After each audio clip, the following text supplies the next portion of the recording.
Hey guys, welcome to our stream. Probably the last one from Springfield. And I'm, I may be back by this time next weekend, so we'll have to wait and see on that. But that's why the title has a question mark on the end. This could be the final stream from here. But anyway, let's check in with the chat and see who's here.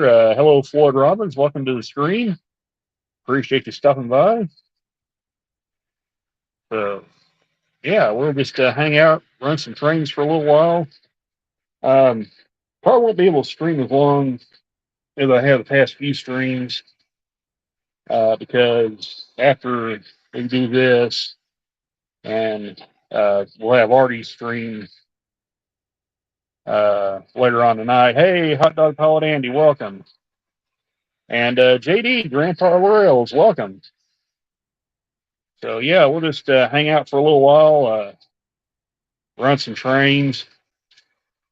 You may notice this one that's going around now. This is the one. If you watch the OMRA video, premiere video, this is the engine I got from there. Not a bad runner. It's a River RC U25C, so it's a pretty good little engine. A very unusual engine, just 8-wheel drive instead of 12 like most of my other 6-axle engines. So, but yeah, really appreciate everybody dropping in and saying hey.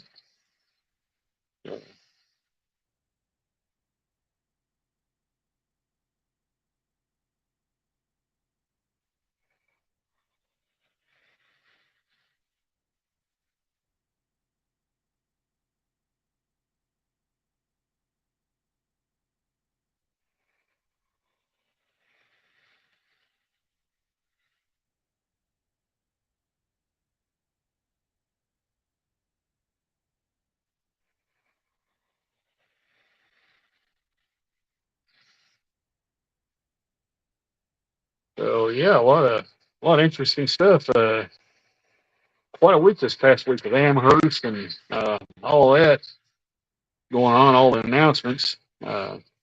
Yeah, Floyd, still no trips. Only one trip in the past 2 weeks. That's not paying the bills. So yeah, I'm gonna have to go back it's there and see if I can get some more work done, get some more hours. So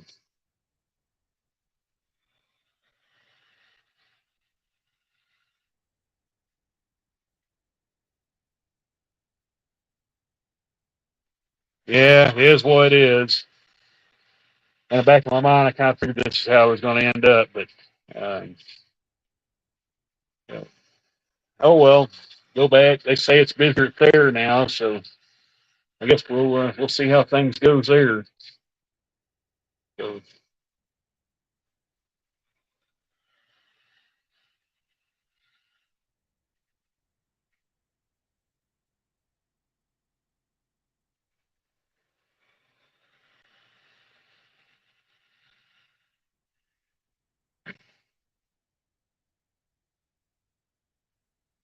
uh, Floyd, I work for a company called Railroad Express, and they're contracted with well, technically they're contracted with several railroads, but the district I drive at is contracted with Burlington Northern Santa Fe. Now, when I was in Sioux City, Iowa, that area that Rail Crew has is they are contracted with Union Pacific. Uh, so yeah, basically Springfield there, Memphis is BNSF, um, and Cappy, which is up near St. Louis. Um, that's all BNSF. And then I'm not sure about Kansas City. I would say BNSF, one of the roads they serve. They may do BNSF. I mean, they may do UT and some of the other roads, but I'm not sure how Kansas City functions because you've got multiple railroads you're dealing with up there in the state.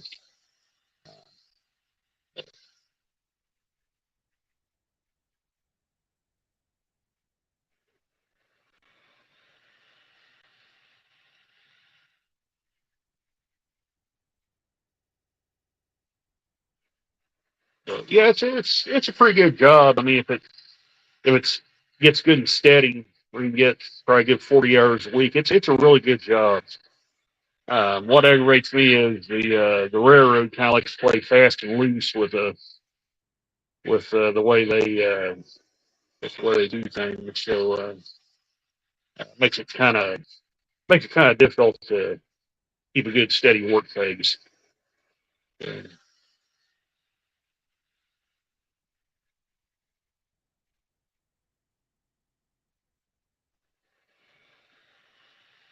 of course, you can thank precision schedule railroading for that, but that's for a whole that's for a different day. So, hey, Hot Rod Ronnie, welcome.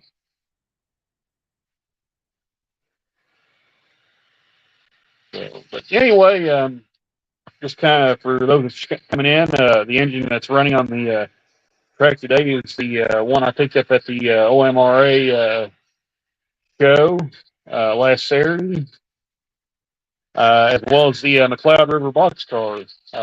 That also came with it. And those were some pretty good buys right there. The McLeod River car, when I got it, had the couplers broke off on it.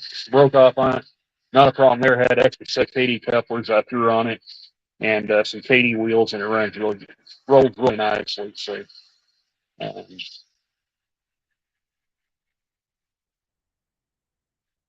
and the U-25 seems to be doing pretty good as well. So, um,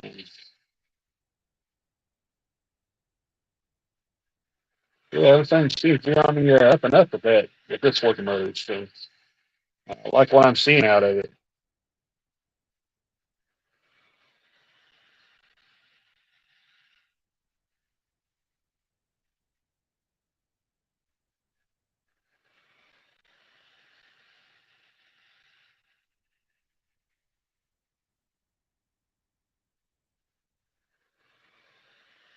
Yeah, I figured I'd pop in and say hi to Sparky for a little bit.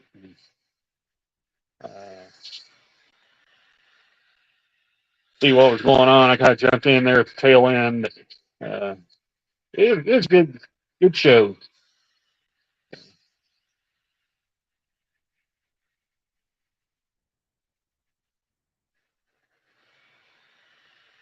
Uh, Sparky will have a good meet and greet there, and that's fine, Andy. Yeah, that's cool, Andy. Uh, what was I saying? Oh yeah, Sparky's gonna have a real good meet and greet there, and Meg. And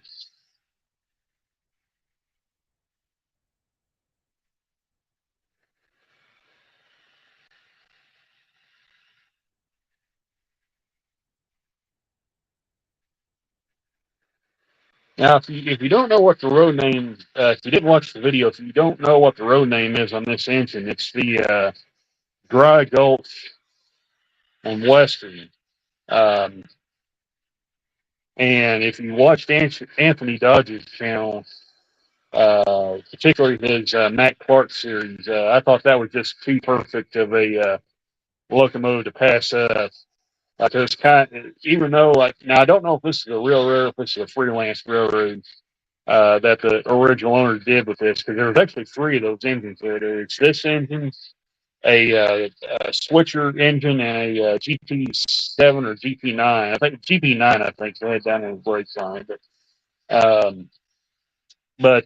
yeah, they was all in this dry gulch steam. The difference was this was the only one of the three that was in this black and green steam.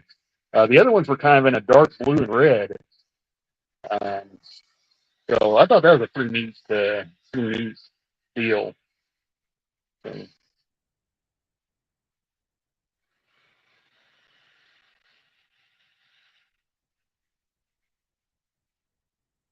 but anyway, yeah, I like this. I like this engine a lot. So, hey, John Noteful, welcome. Yeah, we're just kind of hanging out here. Possibly the last stream from Springfield. I don't know that yet. We'll kind of wait and see what happens tomorrow and Monday. But maybe by this time next weekend, we might do a stream from my actual layout. So we might actually be able to fire up some of the DCC stuff, and assuming my layout's going to still operational by that point. So. Um,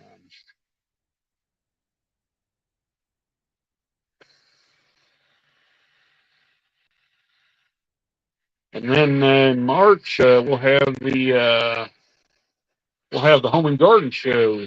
So I'll probably try to go live from there at some point, if I'm not on a trip. So probably one of those with the Home and Garden Show. Probably one of those situations, and maybe with when I stream from my own layout. This may be a deal where I just pop up and just go live out of the blue. Because if it is like they say it is down there and it's relatively busy, that I can get 30 to 40 hours again, it may be one of those situations where I just have to go live whenever I got the time. So, uh, and then I would probably also have to do like have a set time I can stay live. So, but we'll see what happens. And I never know. I might do I might lubricate that thing, put fresh lubricants in that one during the stream too. Do one of those SMT mainline style live repairs. So that might be a fun one. On your Acura car, did you switch out the wheels and yeah, I did, John. With the last kits I built, I actually did put KD couplers and metal wheels on them. So, yeah, those cars actually do have metal wheels and KD couplers. This car, the white McLeod River car that you'll see come around right behind the locomotive, that also has had the wheels and couplers. Well, to be actual, to be more specific, that box car there, when I got it, didn't have couplers on it. It had everything else on it, but it had no couplers and it had the stock wheels. So, fortunately, it has KD wheels instead of KD couplers left over, and I put those on that car. So I still got this. Well, it's boxed up now, and I don't want to start unboxing stuff again. But there's if you watched the video the other day, there's a rail box car there, an after one that I need to put couplers and a couple of clips on it. That's not a problem. I have all that down at the house. So um, when I get down there, I'll put those on. And then I'll change those over to metal. So yes, the Acura cars all have metal wheels, at least the ones that are built. There's this undecorated one behind me that doesn't have actually doesn't have trucks with it, as a matter of fact. So actually, I got to put a whole set of trucks under it.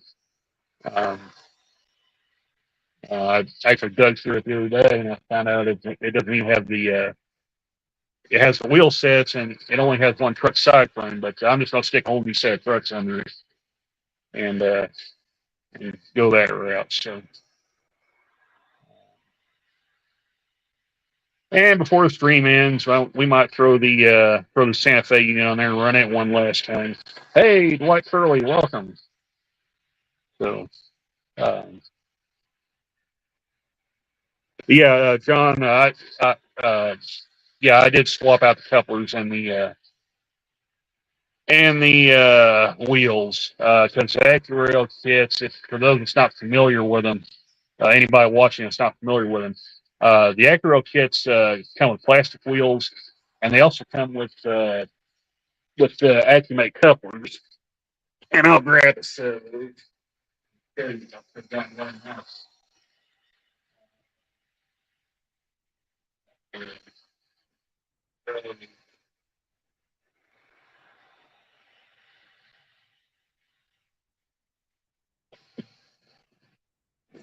So right here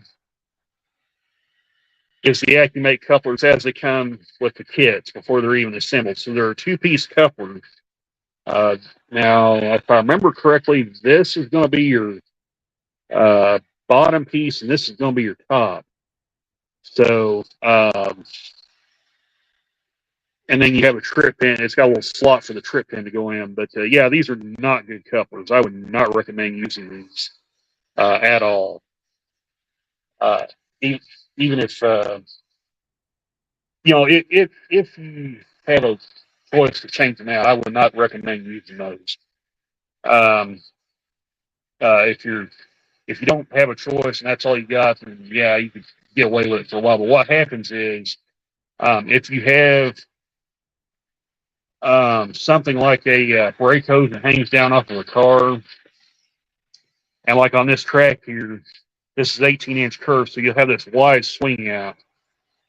Yeah, John, that's that. Yeah, that's why.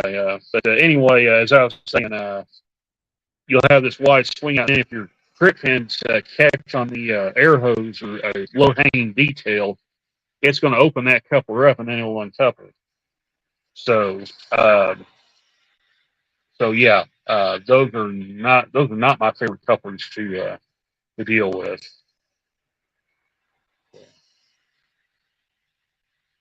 But these guys here, these are running pretty good. So,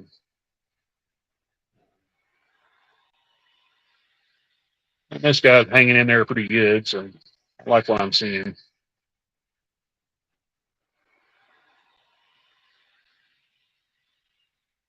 Hey, Kyle Stevens, welcome.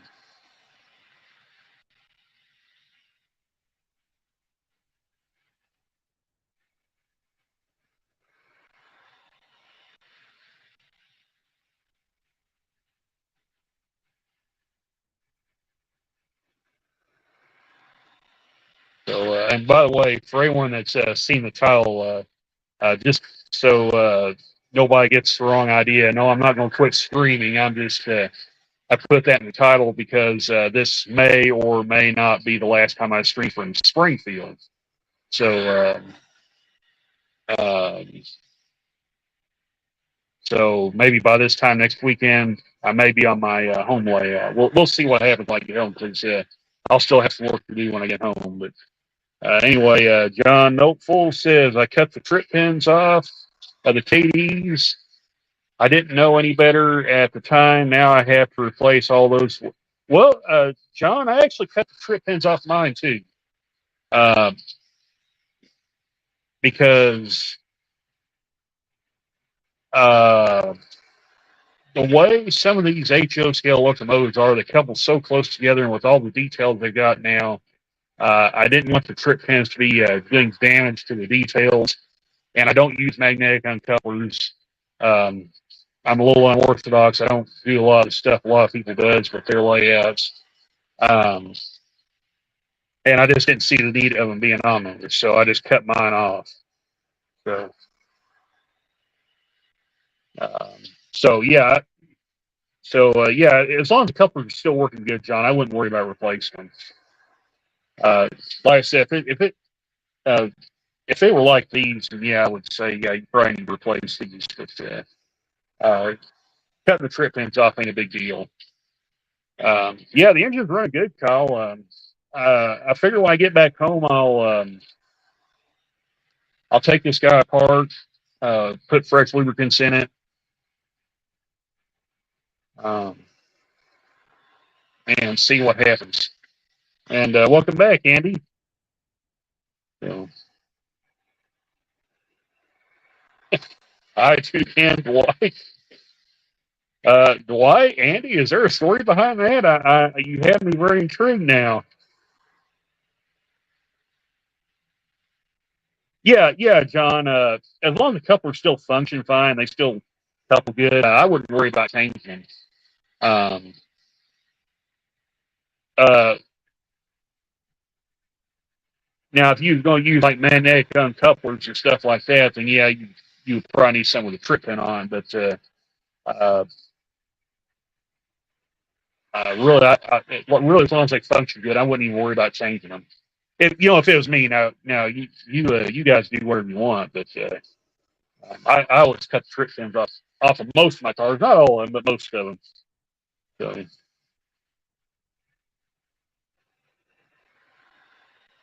Okay, I want to worry about it. Okay, I won't worry. Okay, I get you. I won't worry. Okay, no problem, John. Okay.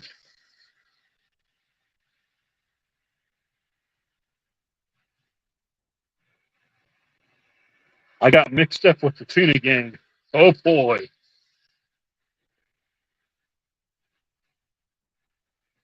Floyd Robbins. I had a friend that would cut his instead of buying the trip pliers. Yeah. Well, see, I actually have a set of trip pin pliers, Floyd.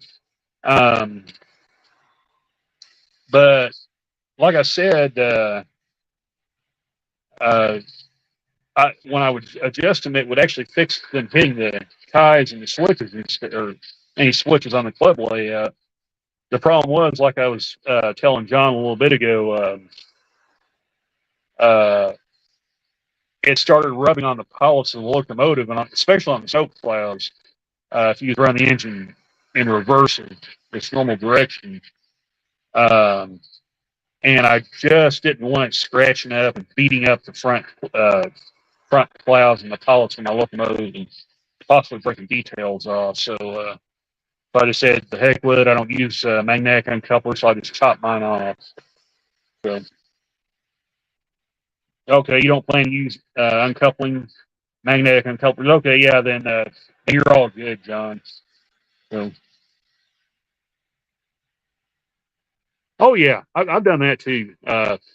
Um, Now, when I started breaking the McHenry couplers, I was like, okay, it's probably time to go to something that's a little more durable. So uh, that's why uh, that's why right now I'm going with Katie or scale trains rivet counters. Anything that's a metal type coupler. So and they both work good. So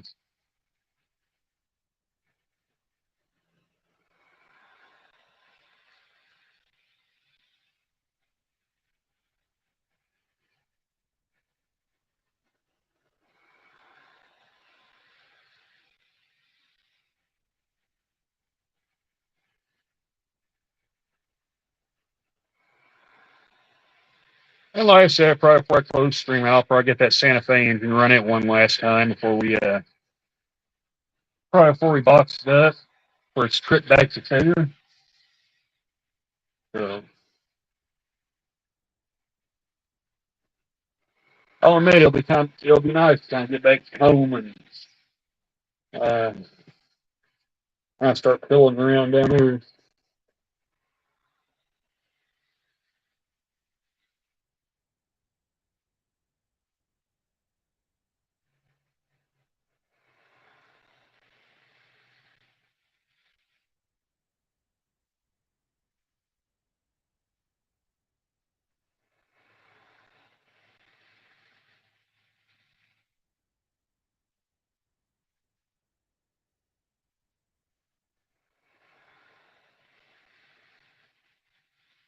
Anyway, do something when I'm not playing with trains instead of staring at my phone nonstop, waiting for a trip, burning my eyeballs out.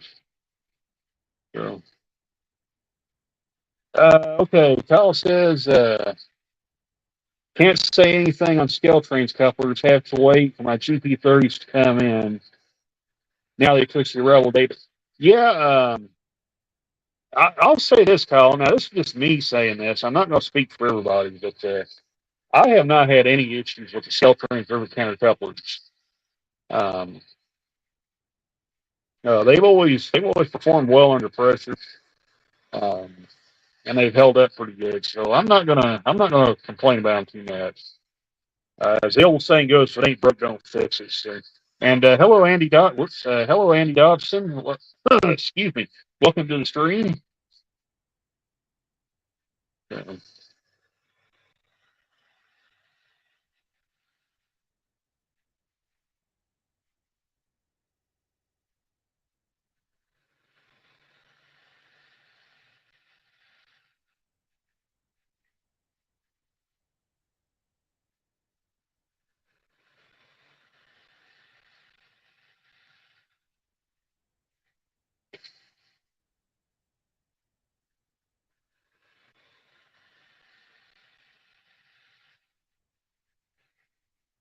Well, yeah, I'd say we're doing pretty good right now. Oh, appreciate that, Grandpa Rail. We got I believe that's 9 thumbs up and 10 people watching, so we're good. So Kyle said I shouldn't have many problems with them since my layout will be flat, no major hills in it. Yeah, they should do really good, Kyle. Well, I mean, if you want to know how well they hold up, I mean, just go back and watch the live stream a couple of years ago from the October display where you had 64 cars behind my Skeleton Range Tier 4. Um, and that was with the stock couplers on it. Um, so yeah, I'd say they hold up pretty good. They'll hold up a lot better than the McHenry couplers. I'll say that.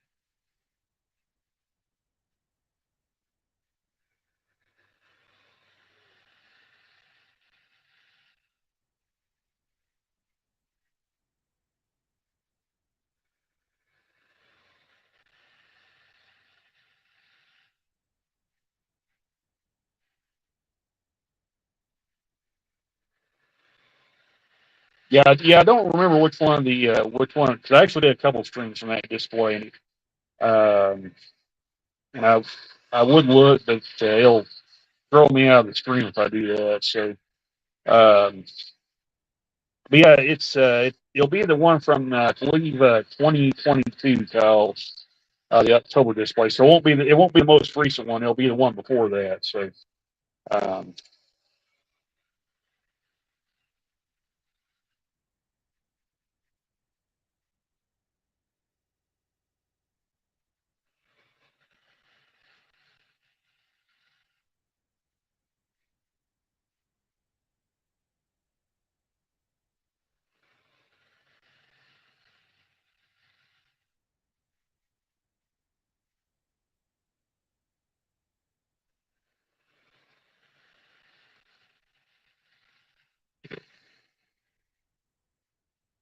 I'll grab me some water right quick.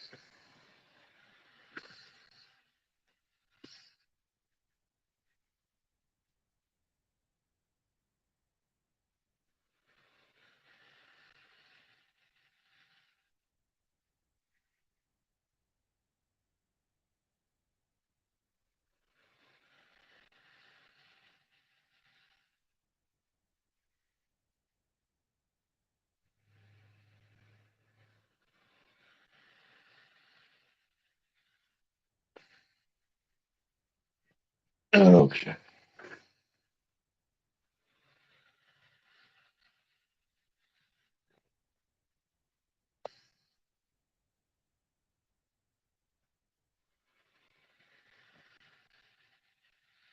There we go. Move that down just a little bit. We can get a better look at that.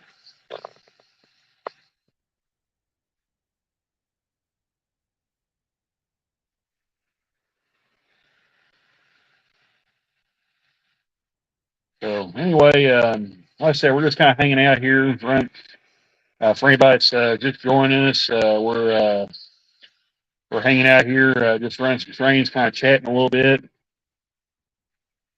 So yeah. So and also, I believe tonight, Artie stream will be tonight after this. I believe Anthony Joggs is going to be hosting it again. As Artie's spending some much needed time with his family. So um, I believe that's what Artie was saying yesterday in Anthony's stream. So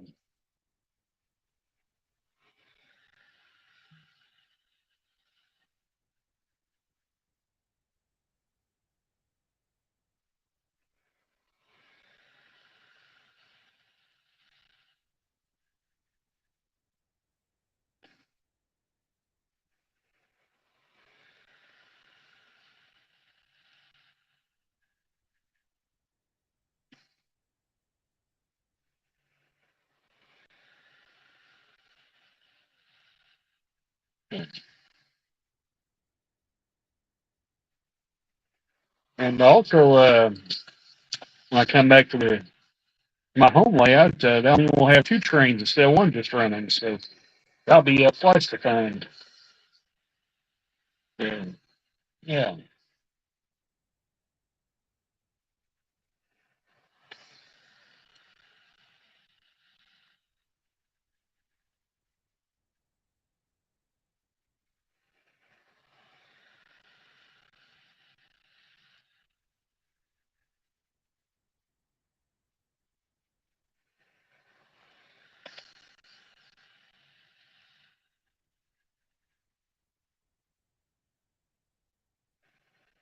I'll tell you, just from the coverage from last week's Amherst show between Heath and I believe Sparky and Red Street and a couple of the guys did some streets there. I know Corey R's Trains had a video from there, which was really neat.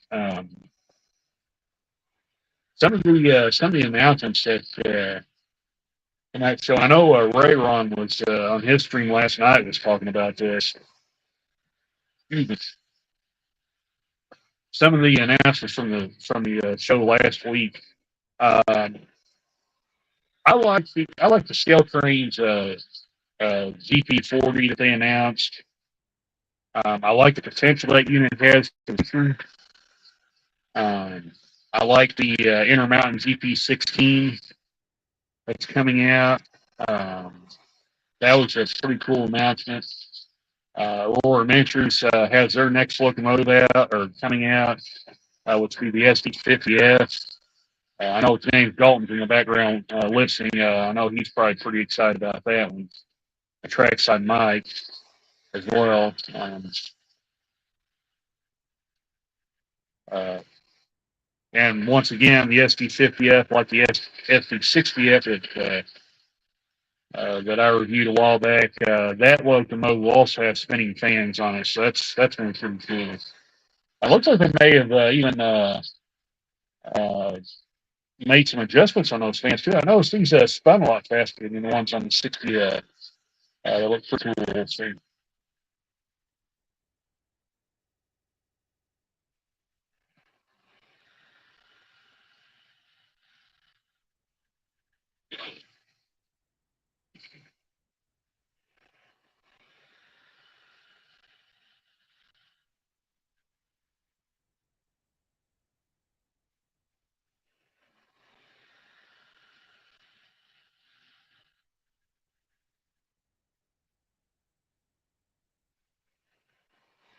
Too many handies.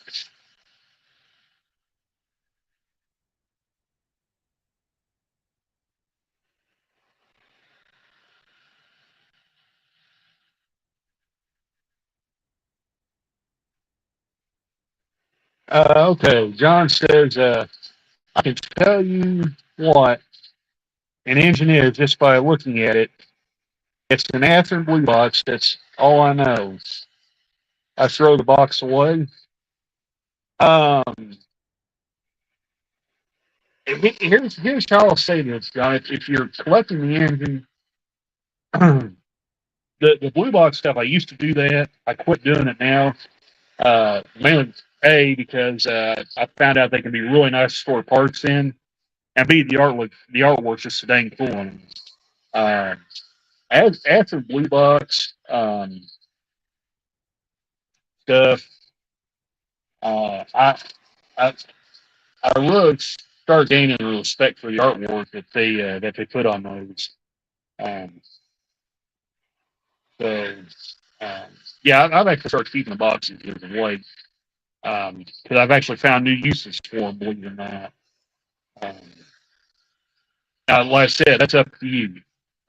Don't let me tell you what to do, but um, me personally, I always keep them around, keep them stored parts. I've even stored completed cars in them. Um, so yeah. Uh, Kyle says I saw those Rapido GP40s, specifically BNO, and they look good. Yeah, they do. And the GP38s are coming out too, Kyle. I don't know if you saw that or not. They should be riding along in the Aston GP 38-2s. Um, I was looking at them. And one of the cool ones is one of the road numbers they're releasing is 2099. Now, if you're a longtime viewer of this channel, you probably heard me mention that locomotive before. Not well, I say that locomotive, that, not the Athens Genesis version, but I have a blue box version that is number 2099.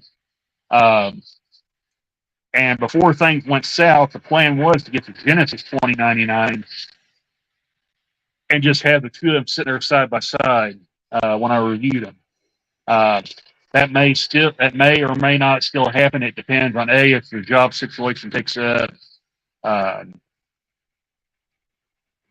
depending on my job situation, and B, if I'm not having to constantly work on the house all the time, uh, where I can free up a little money to get that. So, but yeah, that those are going to be some really cool stuff. Hot Dog Paul Danny says 30% of resale value. Yes, that is right, Andy. Uh, that's another thing too, John. If you're looking in the collector side, the box is almost worth as much as the models in a lot of cases. So yeah, and JD said the same thing. Keeping the boxes is a good idea. But yeah, like I said, the boxes are great for storing small parts. Uh, And like I said, the artwork's really cool. And like Hot Dog Pilot Andy said, um, that's a good chunk of your value in the item right there. If you got the original box it came in, that's big. That's really big because in the collector market, they're always looking for the original. Let me let me try to rephrase it.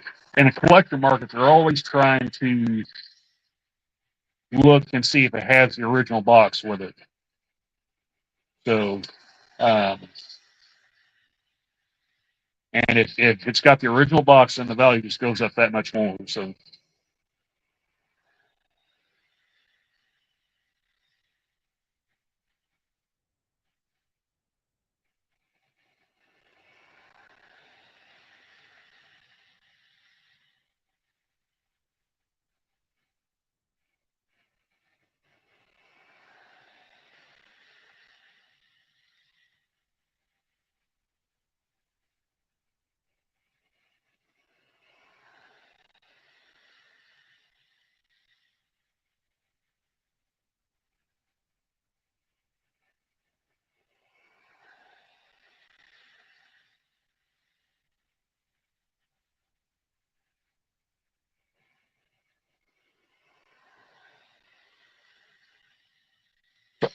failing that, you could always make a microphone out of it too. Yeah. And Floyd Robbins said, I guess that's why I see people selling empty. But yeah, that actually probably is the reason why, Floyd, that you see that now. A lot of people are selling just the empty boxes for that. So. And Anthony Dodge Mall Train Outsider, welcome. Oh, that's cool, Anthony.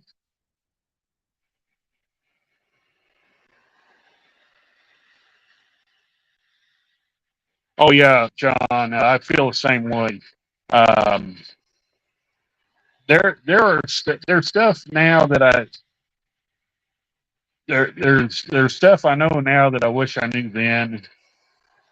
Um, and probably, and I'm sure a lot of people have had this too. There's probably stuff I shouldn't have bought in the first place.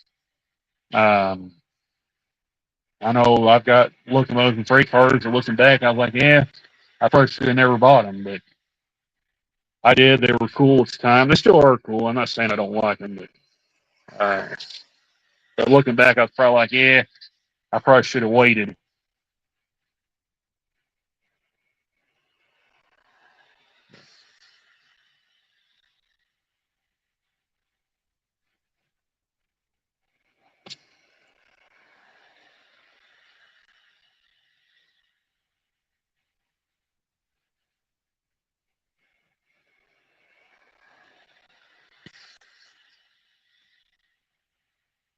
Well, paperwork's important too.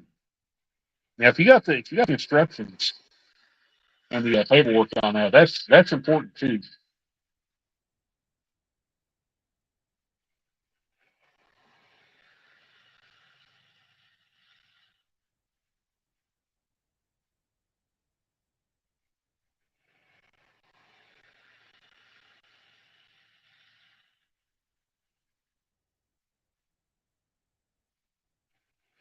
That was something I've always been kind of interested in. Uh, I wonder what would be the most highly desirable Athearn box to be out of the blue box area, because they had the ones with the well, they had the yellow box there. Um, they had some. They had the special edition boxes, which I believe they had locomotive to-dos. They had a I think a one-off anniversary box. I remember seeing that. Um, uh, then they have the various blue box stuff. But I know I see one of the ones I have has the Santa Fe Super Fleet Dash Nines, which were actually among the last of the from the blue box area. Um, and then they had some others with two trains meeting each other, steam engine and a diesel train. That was pretty cool.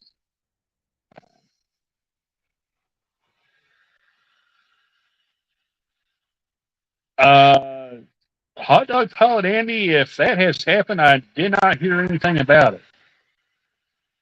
So yeah, it could be. I don't know if Steve Childers said anything about it yesterday or not. Oh, an 80 train. That's cool. I don't think I've ever seen one of those, John.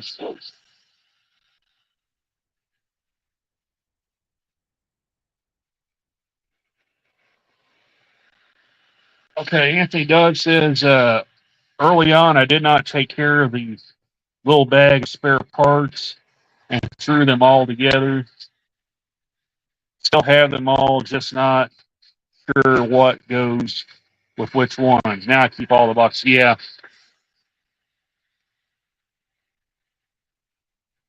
Uh, okay, John says don't have all the cars for it. Okay, but still, that's really cool, John. Uh,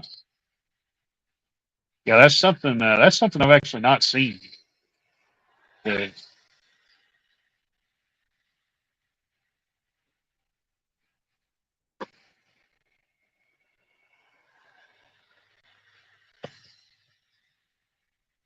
now, I have been kind of doing a little bit of looking around because Dirty Dan of Dirty Dan's Trains. I don't know how many of you guys watch his channel, but he got something that was really interesting the other day, which was a flat car with an airplane on it. And I actually did some looking up on that. Um, well, I take that back. He had the airplane, not the flat car, or the correct flat car with it. So I actually did some digging around, and apparently, after sold the plane separately and as part of and as a load that went with a flat car. So that was pretty cool. Uh, now the one now I have a flat car with a boat load on it. It's got a little boat that sits on it. So uh, I could wind up with that one. I'm trying to remember how I even got that car. That may have been one of the ones I got at that auction here a while back. Yeah, that was pretty cool. Hey, Sidetrack 77, welcome. Oh wow, I did not know about that hot dog pilot, Andy. Man, 5.1. I was surprised I didn't feel that in here.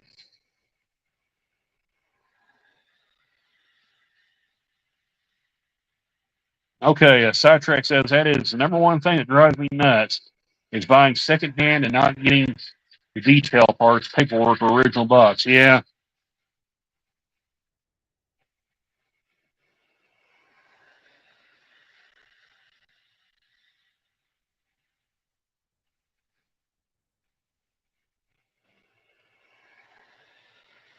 Okay, John says I have a Markland train. Oh, won't run again. Huh. Yeah, Markland's a little bit out of my about. Markland's about out of my knowledge, though, John. That's down Anthony Dodge and John Ricard. Um, that's kind of their expertise I lean on. So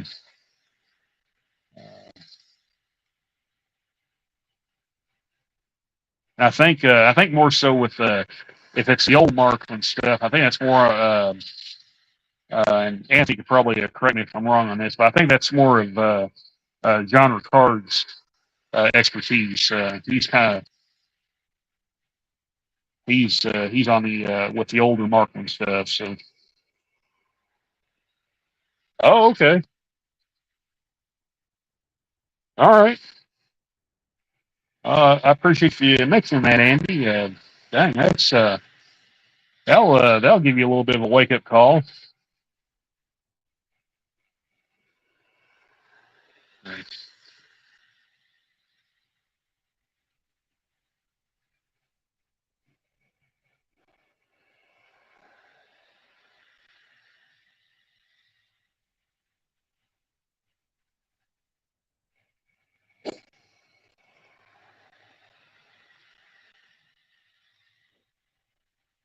Now, the thing I got to figure out is before I leave is how I'm going to uh,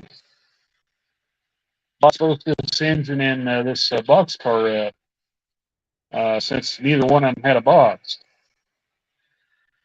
So I don't want to do any damage to either one of them.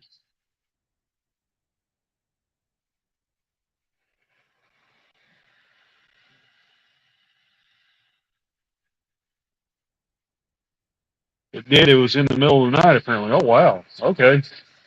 Well, I guess if anything happened here, that's probably why I didn't feel it. 'Cause I was probably sound asleep. So, so yeah, yeah, 5.1. That would jar you out of bed.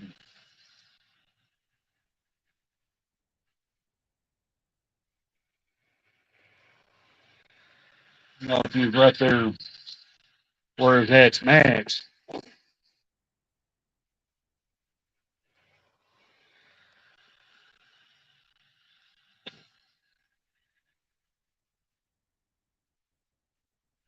Ask front desk if they have a box and plastic bag. See, John, I've actually got the box. I've got the box and the plastic bags. I'm just kind of devising a strategy right now. I'm not particularly worried about the body itself. What I'm more worried about is the handrails. I don't want to snap the handrails off of it.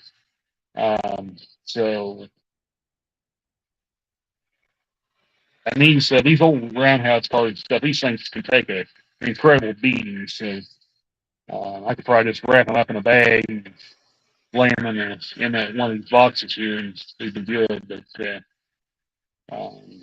I'm just mainly more worried about the handrails on this engine than anything.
Yeah, I mean that could work.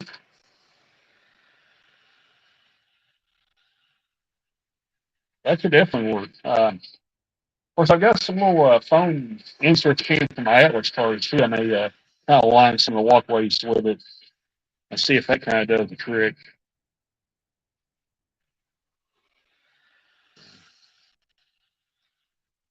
You might try that.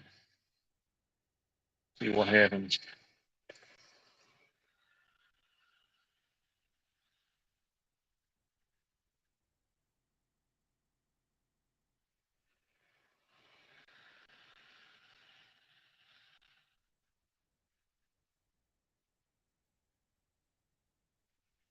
I'm quite happy with how this engine's running. May have to change the couplers on for too long, but we'll cross that bridge when we get there.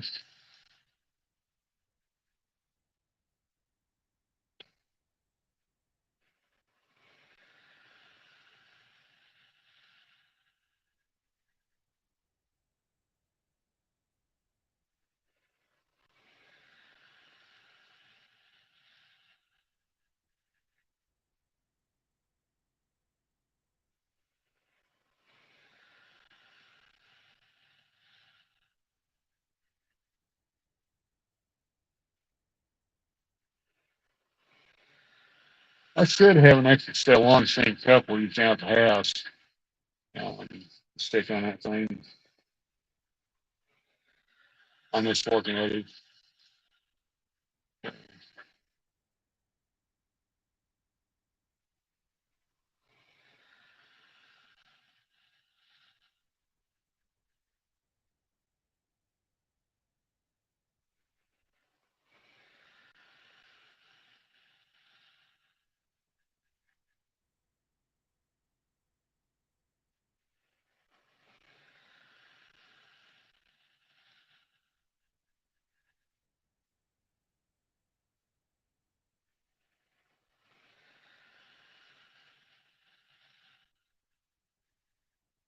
Kind of a bit of an overcast day outside. Calling for rain, I believe, this weekend. So we'll see what happens there if we get any rain at any point.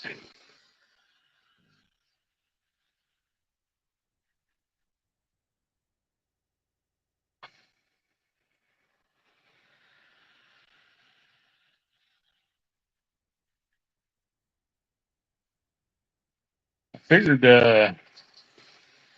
I figured Cheyenne would probably see me alive at some point and probably jump in, but we have not. Actually, the past few streams haven't heard or seen anything from either Cheyenne or Alex. So I guess we'll find out. Find out if we hear anything or not. They may be. Well, actually, Cheyenne probably won't be doing anything for probably till next week sometime. Since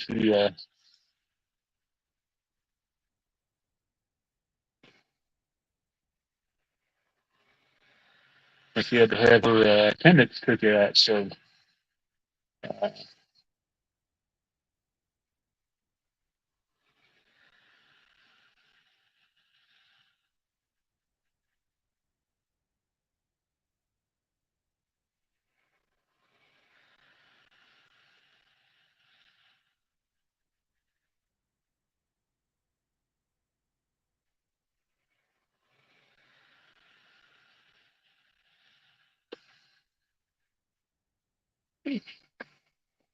hmm,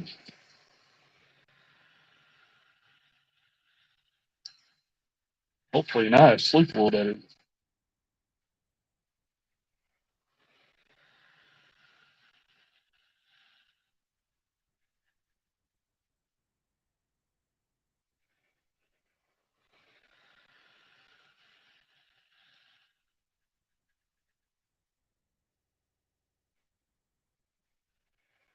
Hey, Peyton Rail fan, welcome.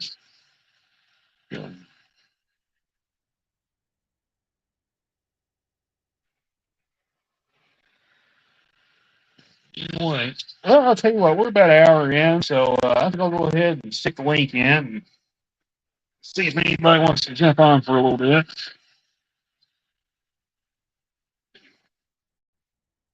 We will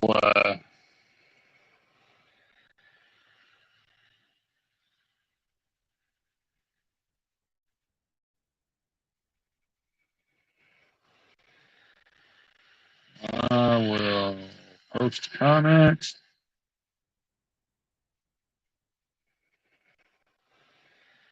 That it? There it goes. Okay, so there's a link. They'll pop up there in just in a second if anybody wants to jump on for a little bit. So, okay, John Noble says I was talking to my friend about the training show, and I wanted to go. He starts looking for one closer. I don't want you going by yourself. Oh, okay, that's good. So, oh, is Hot Dog Todd Andy leaving? Okay, yeah. Thanks for stopping by, Andy. Have a great rest of your day. We'll probably see you over on Artie's stream, or yeah, Artie's stream hosted by Anthony Dodge uh, later on tonight. So, oh, yeah. And by the way, there's the link right there. Oh, we got somebody in the basement already. Let's see who we got here. Looks like we got Peyton Rail fan. We'll let him to the stage. What's happening, Peyton? Hey. Hey, what's happening? Not much. You like what I did last night? Yeah, it's pretty good stuff. For those that didn't see it, Peyton made him some coal loads last night and did some track work. So Yeah, here later I'm gonna go get some Elmer's glue. yeah, yeah. Anthony Dodge says Artie stream with no Artie. So I know, last night. yeah, That was crazy. yep.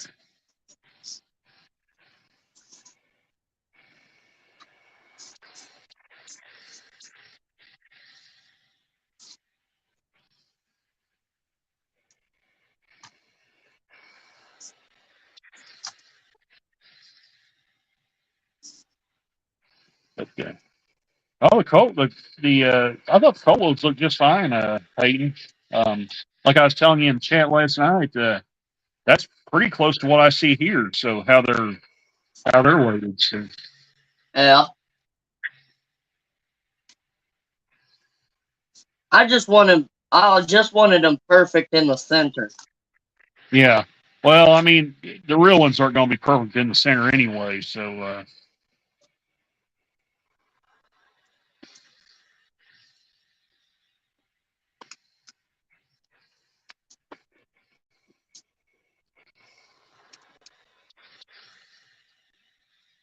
They're really heavy. I'm really glad about yeah, that. I mean, that coal will add a lot of weight to your cars. Yeah. Um, yeah, it'll make them a lot heavier.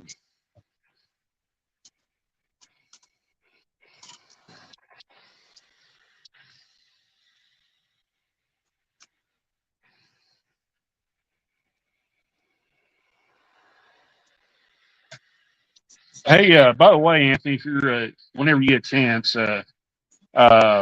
you can stick a link to Artie's channel in there so people can find you for the stream tonight. So, Hopefully he's there yeah, tonight. John Nopel's got a question for you, Peyton. He says, can you take them out? No, I So, can't. okay, so so they'll be permanently in the car then. Yeah. Okay.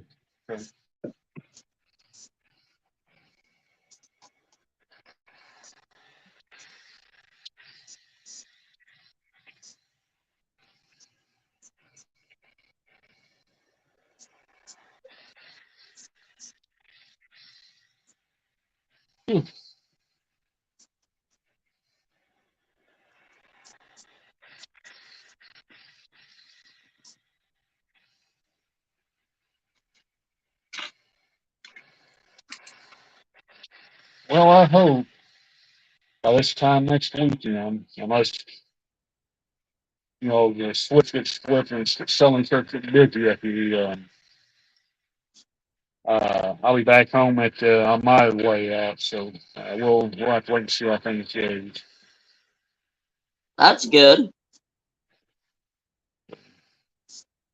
Yeah, it'd be nice to kind of get back home. I'd read having to go back home and work on the house, but it's got to be done. So, Yeah. but I'll try to find some time in between there to stream a little bit. Kind of relax. Oh, thanks, Kyle. Yeah, the link to there's a link to Artie's channel right there for the Saturday night hangout. So, um,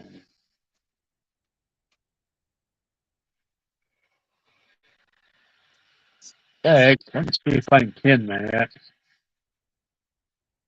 You'll pin it. Well, it says star comment. Okay. I can't do that without leaving the chat. So anyway, but yeah, right there is a link to Artie's channel. Um, check it out. And see, Anthony just put a video out. So yeah, Anthony just put another link in there. So there it is. That's the link to the stream. So all right, appreciate that, Anthony. So hey, Ian, welcome to the stream. So yeah, Got your new locomotive running, huh? yeah, I figured I'd run this thing a little bit longer. We may throw the Santa Fe one in there before I box this sucker back up tonight or tomorrow. One of the two. Looks like somebody made it into like a Hershey train or something. Well, if you watch the video, Peyton, on the side it says Dry Gulch and Western. So, Yeah. and Anthony Dodge knows this already, but I I found that kind of humorous because if you watch Anthony Dodge's Mac Park series on his channel, the town that the show is based in is I called have one. Big Gulch. So this is the Dry Gulch in Western. So now I got to cook up a Big Gulch and I don't know, Anthony. While you're in the chat, what do you think about this? How about I do a car that says Big Gulch Eastern? That would actually be that would kind of complete the joke a little bit because the engine would be Dry Gulch and Western, the car would be Big Gulch and Eastern. So yeah, that might actually work. I like that. Now I just got to pick up the paint scheme for what color in that thing.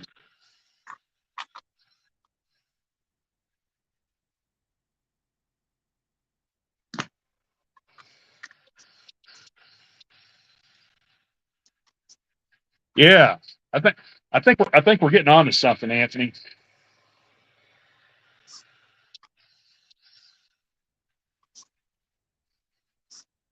Especially with this undecorated hopper I got here behind me.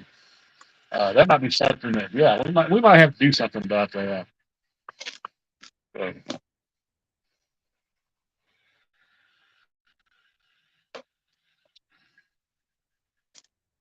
I think your internet's going a little wacky again.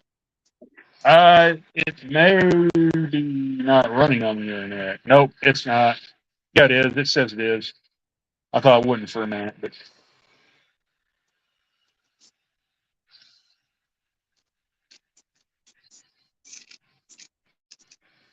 yeah, that might be something we might have to kind of tackle into at some point.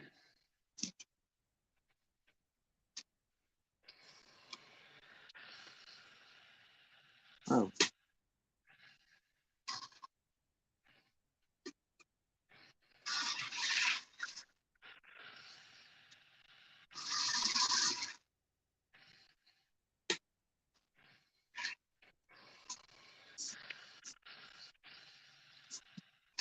Yeah, you know what, Anthony? Let's kind of discuss this. And Peyton, you can jump in too. Anybody in the chat can jump in this too. I'll open this up to anybody. The question is, I've got the undecorated Acura cars from the show the other day, but I also have the Scale Trains rivet counter hopper that's data only. So would I want to use the data only car? It's a bigger car. Um, it's one of the bigger hoppers that I have. It's already painted. All I gotta do is throw decals on it. That was the car I was originally planning to do an anime car with. But and I guess I probably could still throw some like animated style graffiti in it. Um, but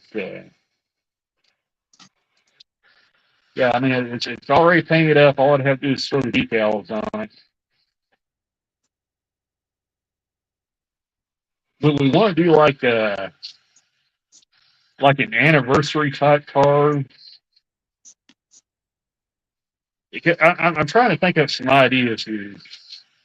Um,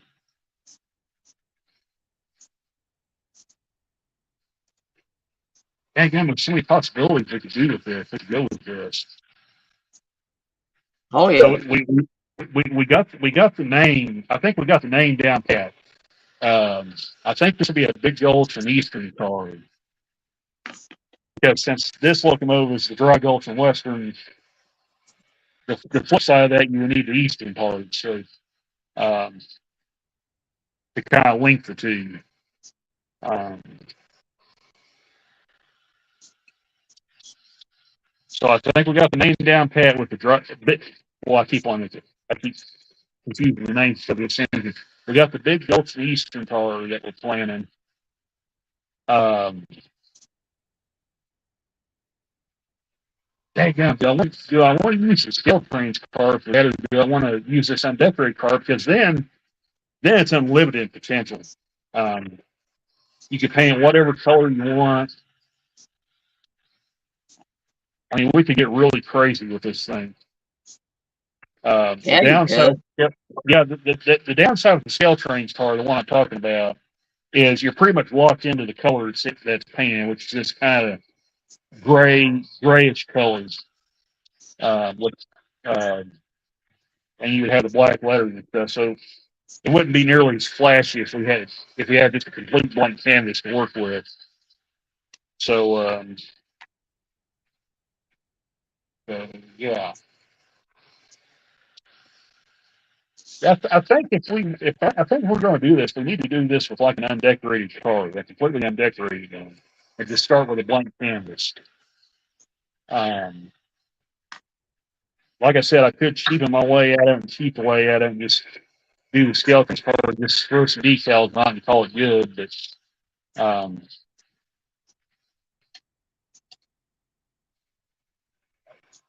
I think it would kind of lessen the hype a little bit, if you want to call it that, because this engine is in this black and green and yellow trim scheme, and um, it would kind of, I guess it would kind of fall flatter if we just did a simple gray car with decals on it. So yeah, I think we need to do something a little crazy. So yeah, this may be something we may have to bounce some ideas off of Anthony and anybody else that wants to chime in. So,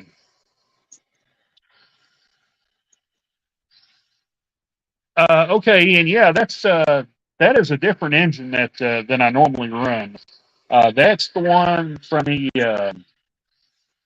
video, the OMRA video.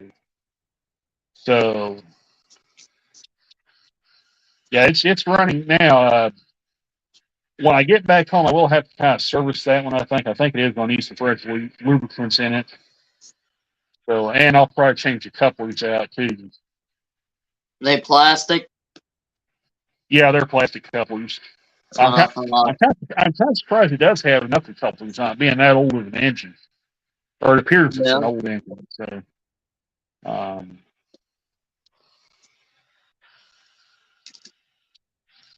but it's a very nice engine. I like it a lot. It's good running. Oh yeah. So, it's got okay weight in it. I mean, it probably weighs about as much as my Athearn Raider ST40-2, the newest one I had. Yeah. So it should pull about the same amount of cars as that one.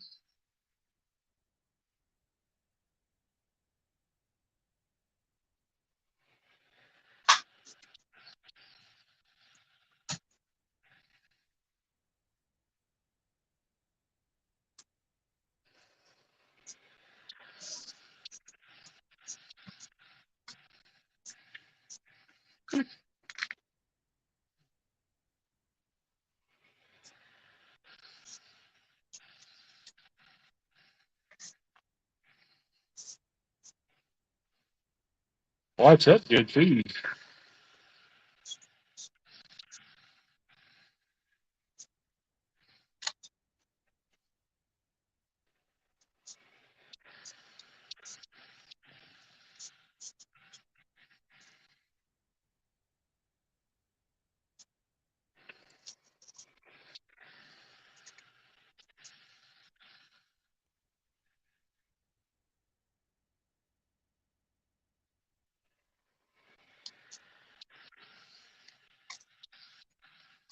Now, now, Ian, when I eventually do go back home and go to the DCC layout, um, you're probably going to see something that's really out of control. We're probably going to have to break out some of the big engines again and run them. That means, oh, we'll probably have to break out the SD70AC at some point. Of course, we'll have to run probably a Tier 4 and ES44 at some point. I don't know. We'll see what we can dig up. Okay.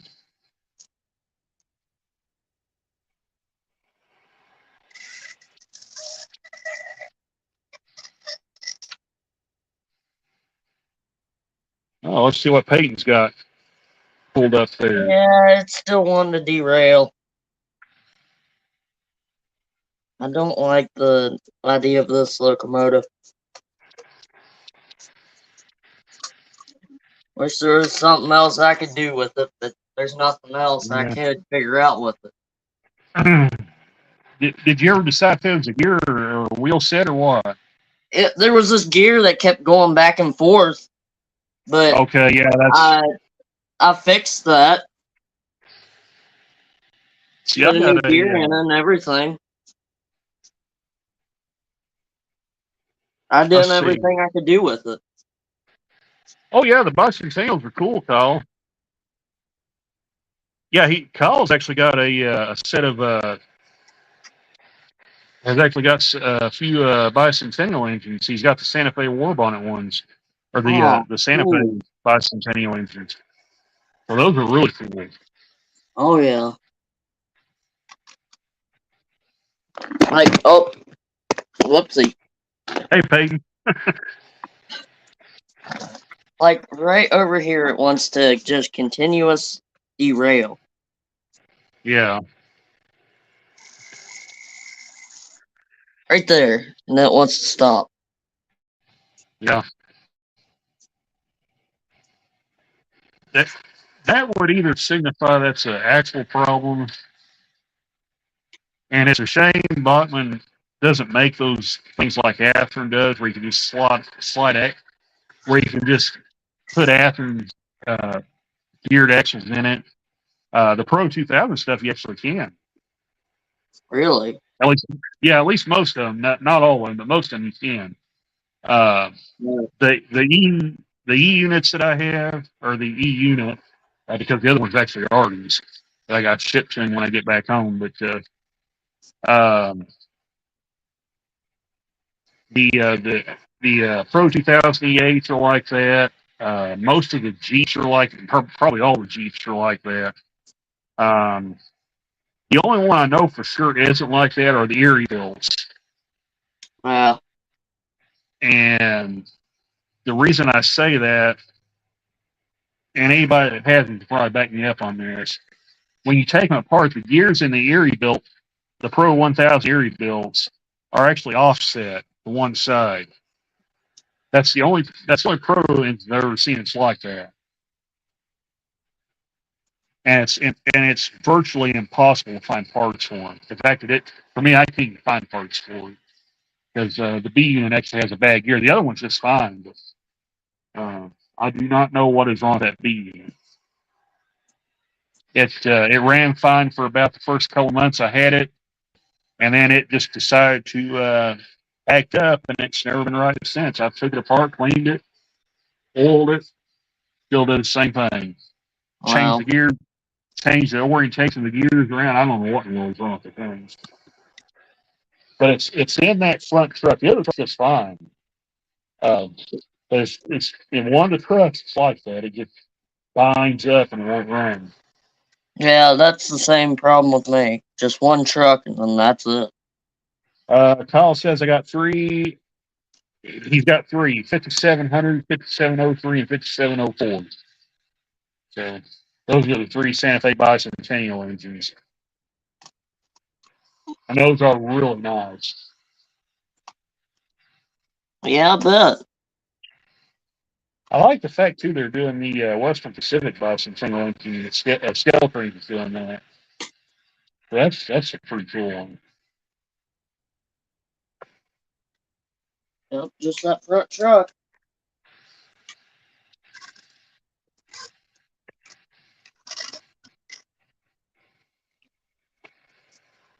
The Norfolk Southern one doesn't do it anymore. Oh yeah. Yeah, I fixed it. Just that this UP unit just doesn't want to stay on the track. One thing I am curious though, when I do get my phones, these C39-8s I got, I'm curious about how this NS engine is going to run, how it's set up. Because if you actually look on the locomotive, um, NS set Norfolk Southern set those engines up to run long hood forward, as opposed to Conrail and CSX, where they run the traditional way, Yeah, short hood forward. So I'm curious if scale trains actually have the engine set up where it has to run long hood forward.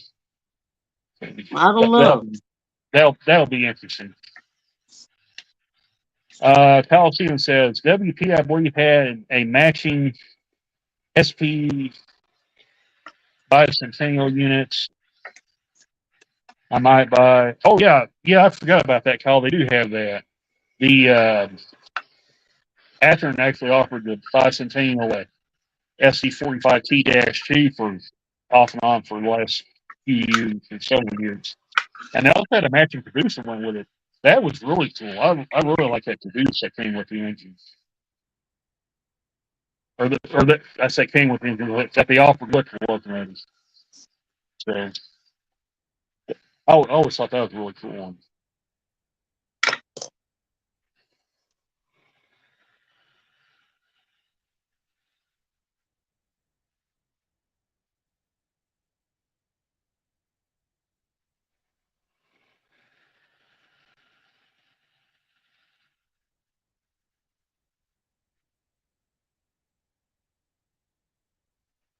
And I saw Kyle's comment earlier where he said that they may be delaying the GP30s.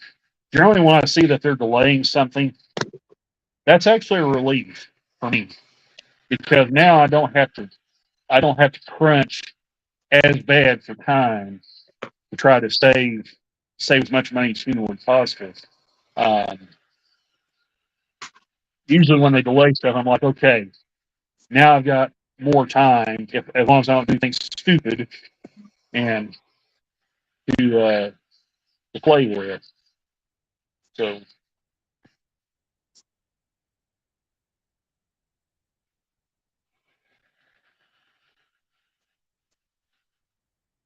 But take these one things on from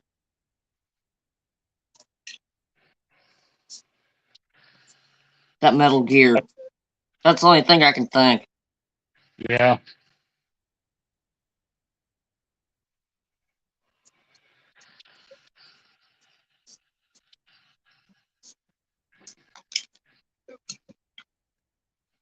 There's another reason I bought this River Rush U25C that's running now. Um, and I'll take it down and show you guys it again.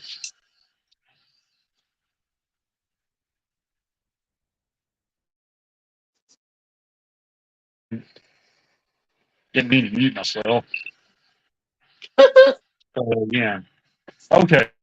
So of the three engines that the club had for sale, this was the best of the three. Um, How many did the you buy? just the one. Oh, What I was saying was I had three on the table when I was there. oh wow. Um, And this was the best of the three actually I thought Yeah. because well the after one I probably could have done something with um, but how they fastened the couplers on it, they had the coupler box and then they had a little bolt stuck through the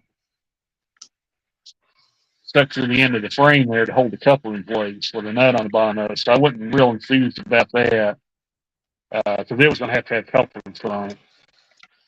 And then the switcher, it kind of looked like it just had the couplers glued in place on it. So Yeah. uh, I was like, yeah. I mean, they look cool. I mean, they look cool as all get out. But I just didn't trust what the coupling set up on them as, as good as I did with this one. So um,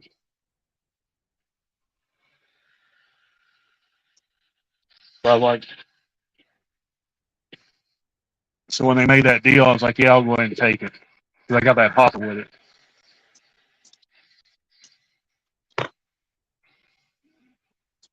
All Not right, that Floyd bad of Robbins, a deal. stop by. I appreciate you checking out the stream, and we'll catch you later on down the road. So appreciate you stopping by.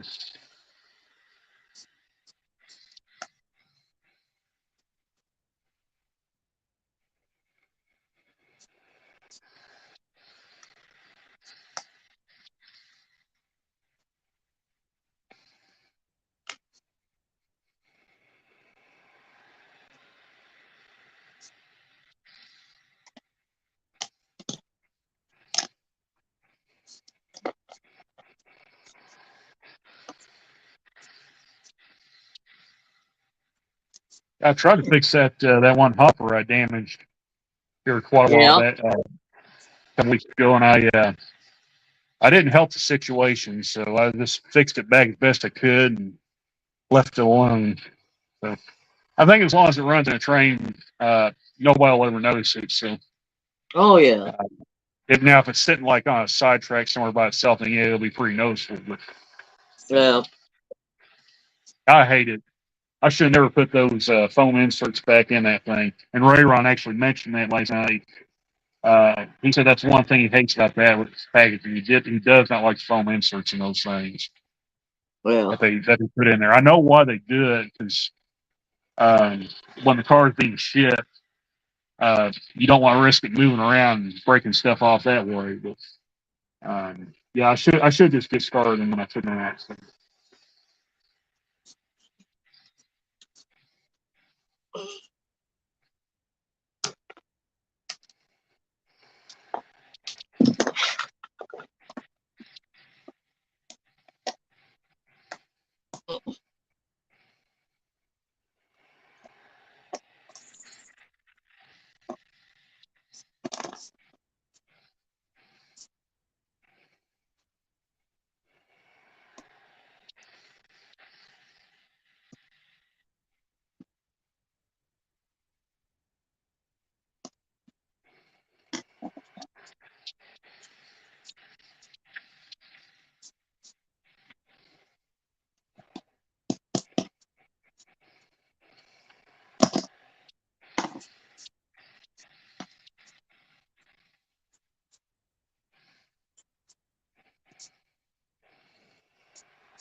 Make it through.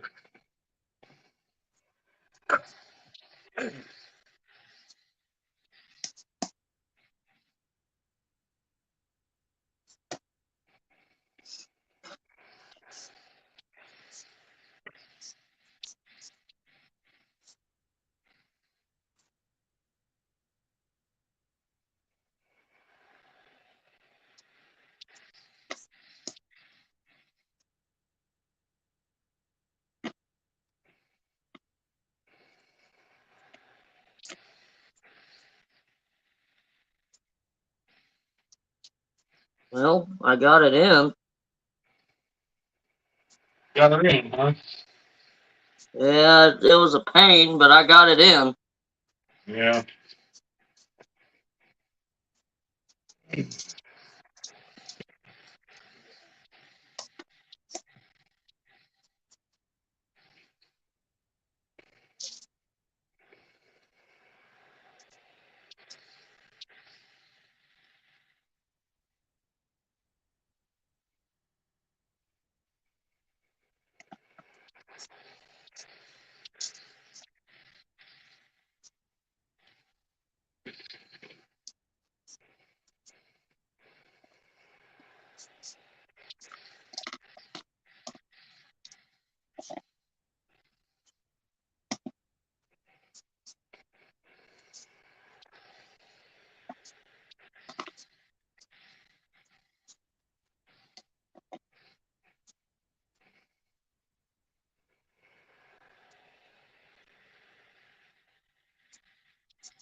Hey, Kyle says, I think I might try to join your next stream, Randall.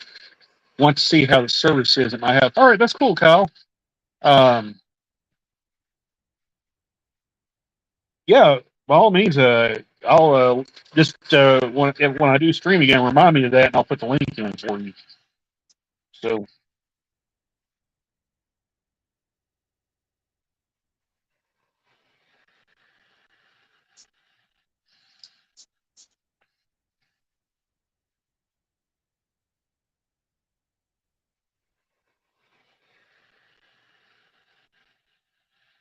oh yeah, that reminds me of something.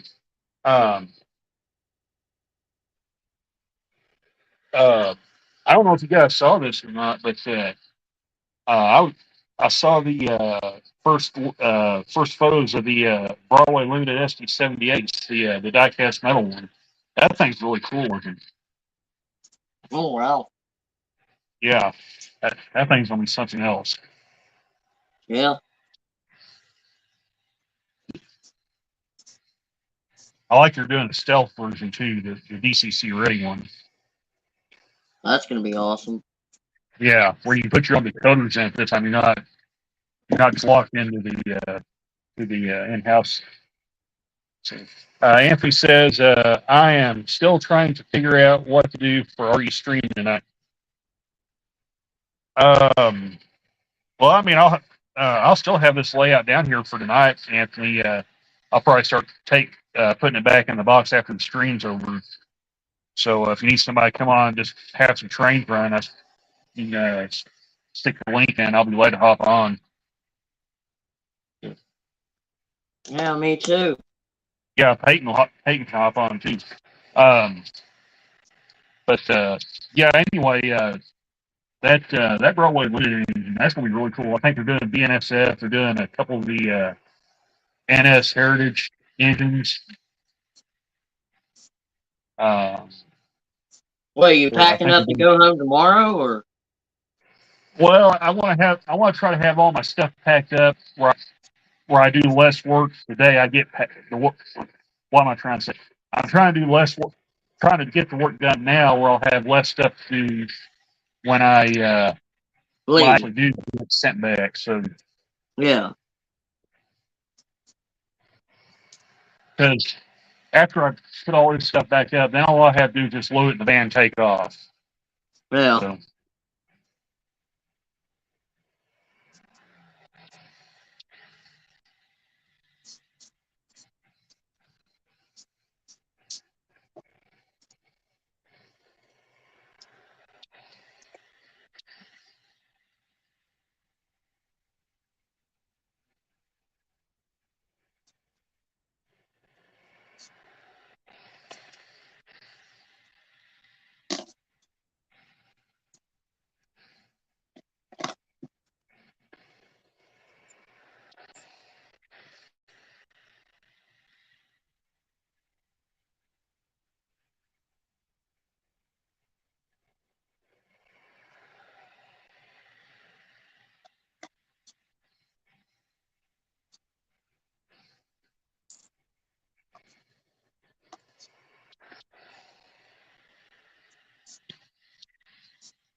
yeah, and two, Kyle, this may be a deal next weekend where I don't have a set time where I go live. I um, may just sporadically go live. I don't know what I'm going to be getting into when I get back home because we're going to be cleaning out the house and everything when I get back home and get everything prepped to have to put a new sink in. Yay! That's going to be loads of fun. Oh, gee, So, what happened? no, well, the sink that was in the house, or that's still in the house now, has been there for many decades. So it's like really old, and Oh, okay. it's finally starting to give out. So the last time I was down there when I turned the water on, it started spraying water all over the place, and Oh, God. it's rusting out around the the faucet and the handle. So it's actually got a big hole in one Yeah, side of it. So yeah, that's going to be a deal. We're going to have to basically strip everything out and put everything new. So that's gonna be fun. yeah, I am not looking forward to that. So and quite honestly, neither is my brother. It's either that or we're not going to have anywhere to wash the dishes in. So Yeah,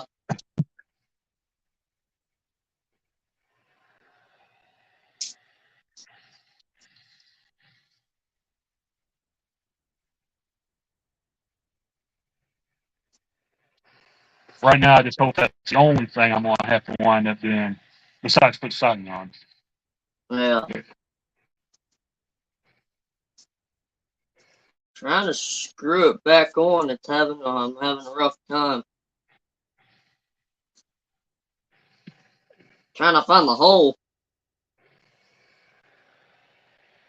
Oh wow,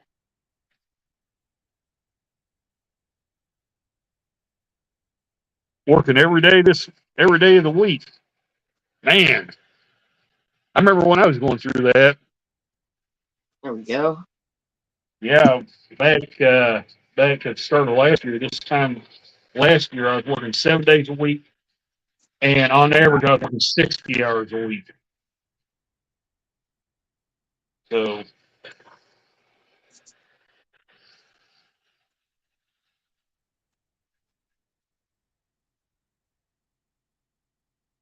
yeah, that made the paycheck look awful good. Uh, and then like I told this story 100 bazillion times now, the railroad decided to pull the rug out from under us and decide, nope, you're not hauling us haul deadhead cruise to Memphis anymore. We're going to do it on trains, and that just wiped us out on the long hauls. Uh,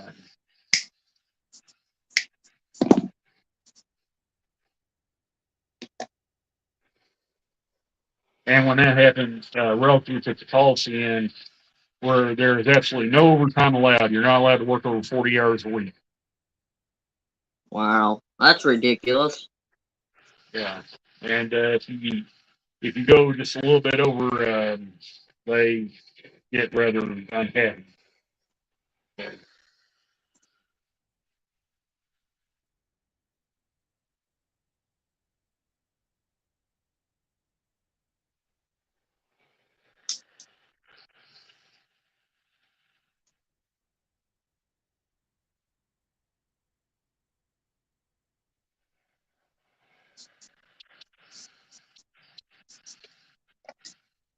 Whew.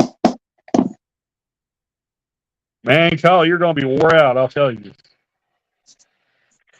Going like that. I know it killed me doing that. But like I said, the paycheck sure looks good when you do that.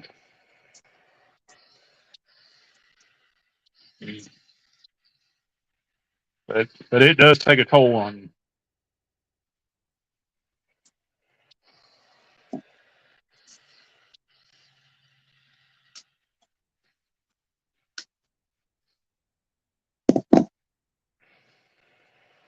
All right, John Noteful, appreciate you stopping by.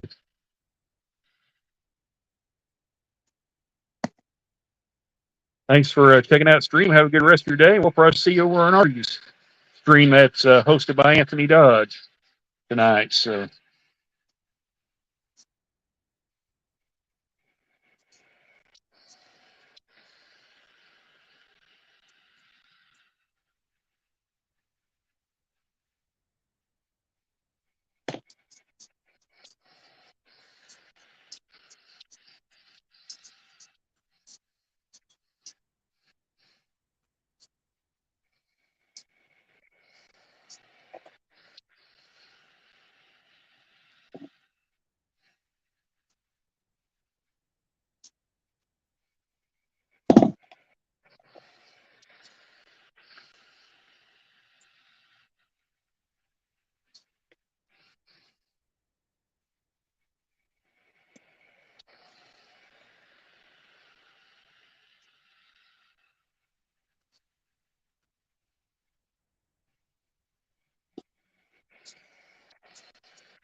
Big Hall says we're not supposed to be getting over 40 hours, but can't seem to find someone who wants to work 2 days for us at my property. Huh.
Yeah, it's kind of funny you mentioned that, Kyle.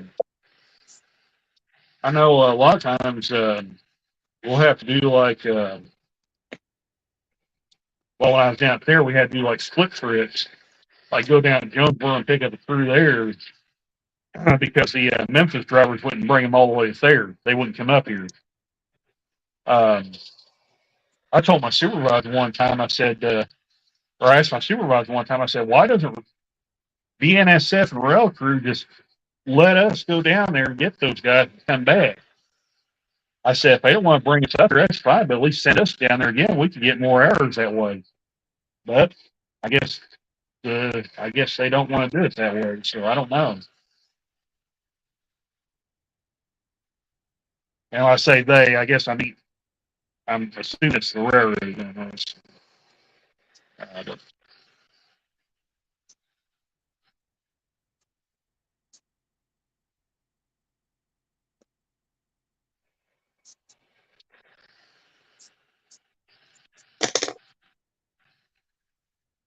I don't. I'm not real sure how that works down there in Memphis. I,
let's check in with Peyton and see how things are going on his layout.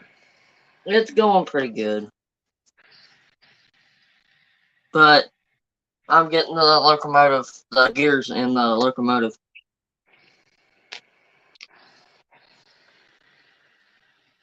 I just gotta put the screw back in. Had a tough time doing this one to the other one.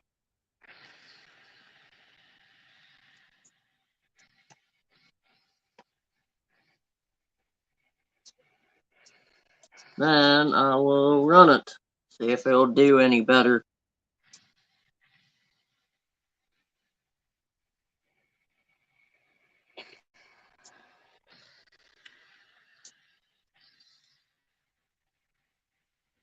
So tiny.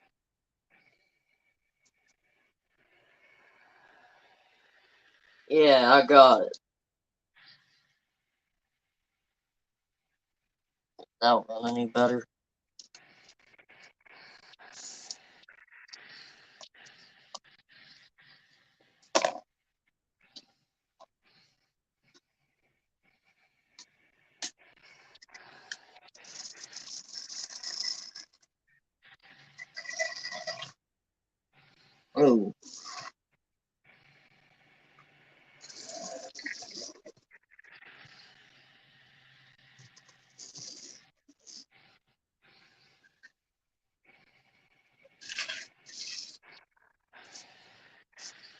And I think I have another bad wheel on those. Yeah, I do.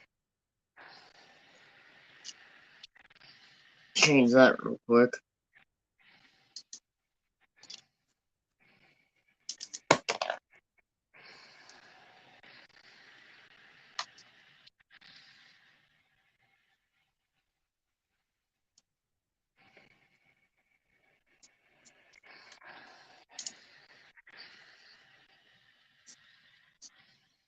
And put that back on.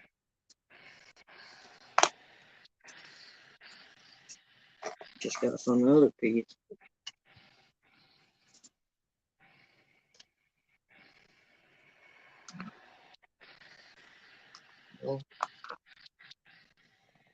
Hmm.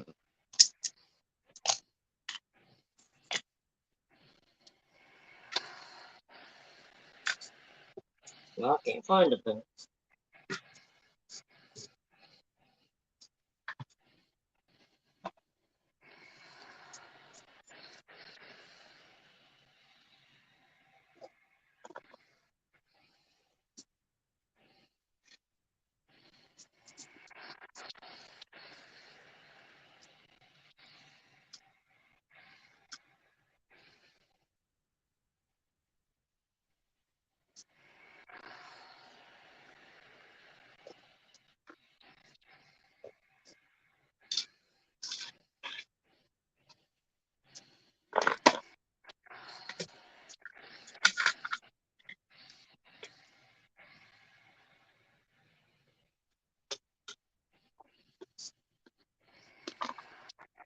Well, biscuit eater.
Okay, Anthony, appreciate you stopping by. We'll see you tonight on Arby's stream. So we'll see you in a couple hours. And again, for those that may be watching, Anthony is subbing for Artie tonight. He's visiting family. So he will be doing the Wacky Weekend Hangout and Chat. Anthony will be, so be sure to join him in at 7 p.m. Central. So,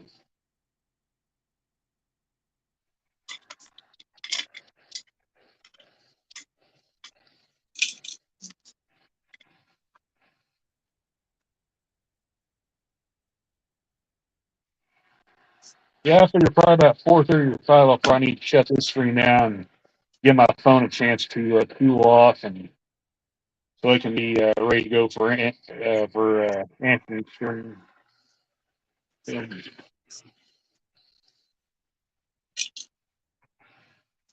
I'll probably wait and run the Santa Fe then. Yeah, then I'm gonna go get my Elmer's glue. Okay. so I can do that later. All right.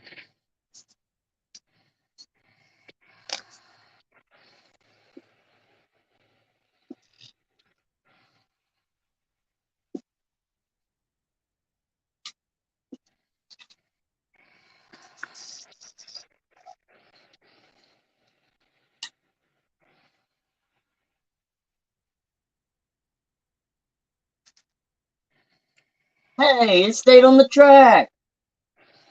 There you go. Well, maybe not. Back here.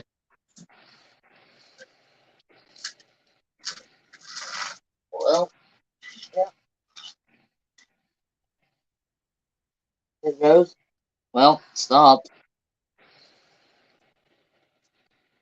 Yeah.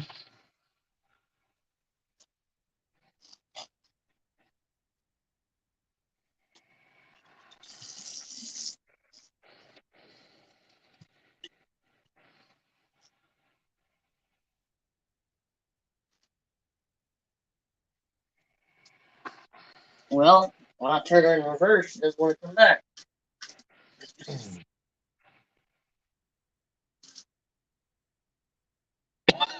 I think I gotta tighten her up a little more. Yeah. She's coming loose somewhere. Losing connection. Yeah.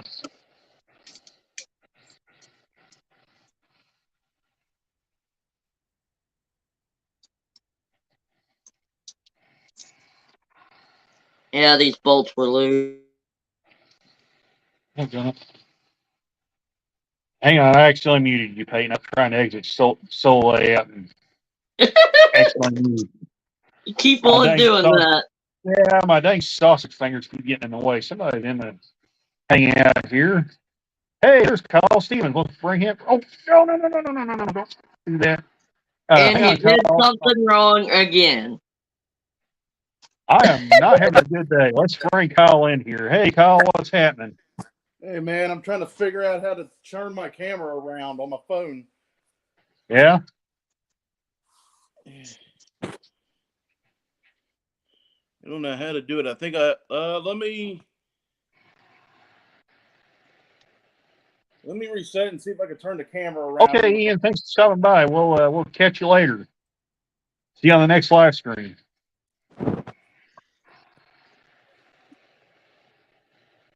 Oh, I see some trains back there. Yeah, I'm gonna hold on. Hold on. There we go. Now I'm figuring things out. Okay. Yeah, I'm gonna get some of these out, switch them out here real fast. So give me a few minutes while I'm setting up. Ain't got a real good tripod right here, but let me see what I can do here.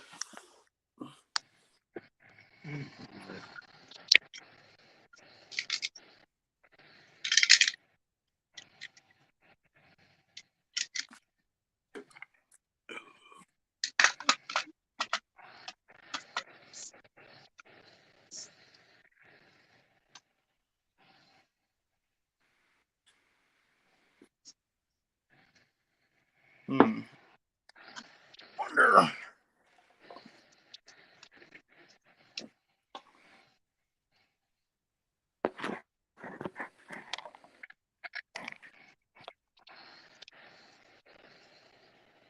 Let's get some Jesse power there. Let's see what we got here.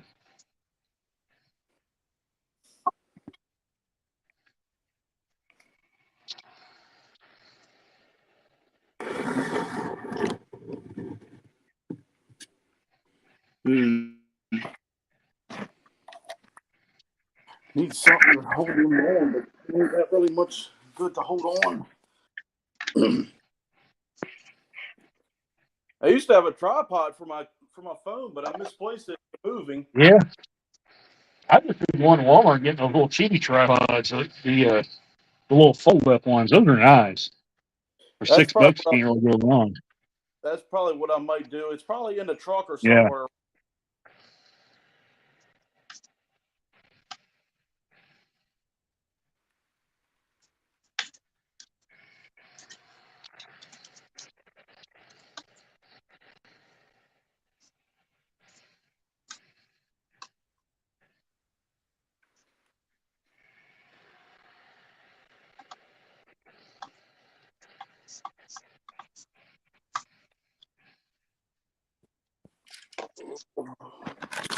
Let's see if I can move you up this way. Oh, there we go. That's perfect. All right.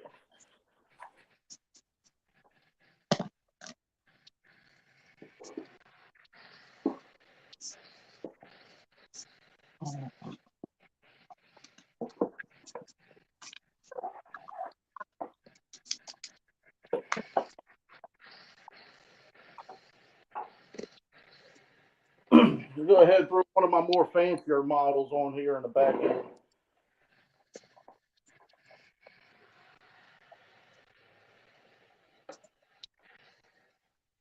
Oh, there's that Chessie Caboose.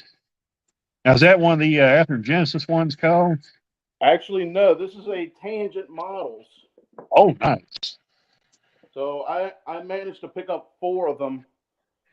Oh, And man, those are cool. so I picked up 2 of the safety cabooses for them, and then they've had 2, or they had multiple other ones, but I picked up 2 of the regular. Oh, man, those are nice. Oh man, they're some of the best, even better than my Overlands. Yeah, Tangent makes good stuff. I mean, I've got one of their Frisco hoppers, and it's probably one of the nicest hopper cards I've ever got.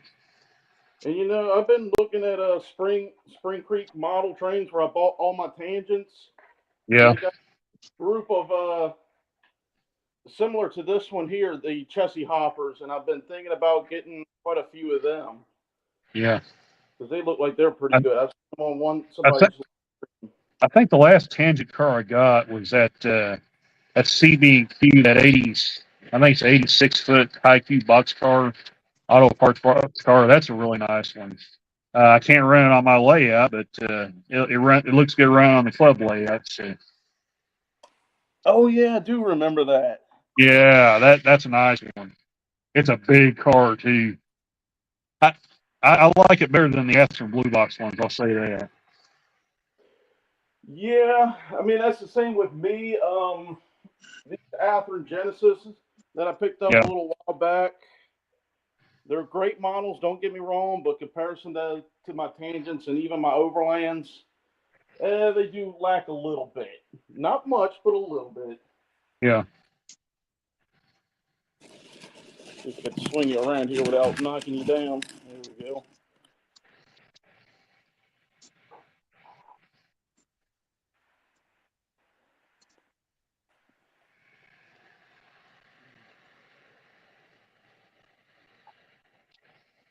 Been doing some light weathering myself since I've been moved over. Oh yeah. There you go. This one I've had for There's a long a BN one. Man, that's a throwback. That's a throwback reefer right there. I just barely remember those cars from back in the day. Oh yeah. I can barely remember seeing those cars. I wasn't very old, but they were on their way out the door probably about the late '90s. Of course, some of them survived and got repainted into BNSF colors, but yeah, I can just barely remember those cars. Yeah, that's a real throwback right there. That's like late '80s, early '90s. Oh yeah, oh yeah. Now we're talking Cascade Green. Oh yeah, I got a few of them because my father, he's big into the Burlington Northern himself. So yeah. But a lot of these models that you see underneath of my bed came from when I was in a club before I moved over to Alabama. So I figured might as well keep them all. Oh yeah. Those are good models right there. Eventually, one of these days, like I said, I'm still debating on whether to do with all this track. I'm debating on whether to go keep all this Bachman and just add on, or add on to my Atlas track that I got over here sitting. I got some sectional track layout. You know, I've been kind of having a similar debate. mainly with the inner loop on my home layout, whether to pull out the lifelike power lock track and replace it with Kato Unitrack eventually. I've been looking at that and at Iron Planet Hobbies. They got some really nice track there, but I don't know. That might be something that's going to be kind of a little further down the road. But That's what I've been doing lately. So I took in two pieces of my. So I got two different types of track. I got the gray road bed, and then I got some of the black road bed, as you can see. And I took a few pieces out to the garage, and I'm doing kind of a test with them to see how they hold up outside in the yeah, garage area. And so far, they're holding up pretty well.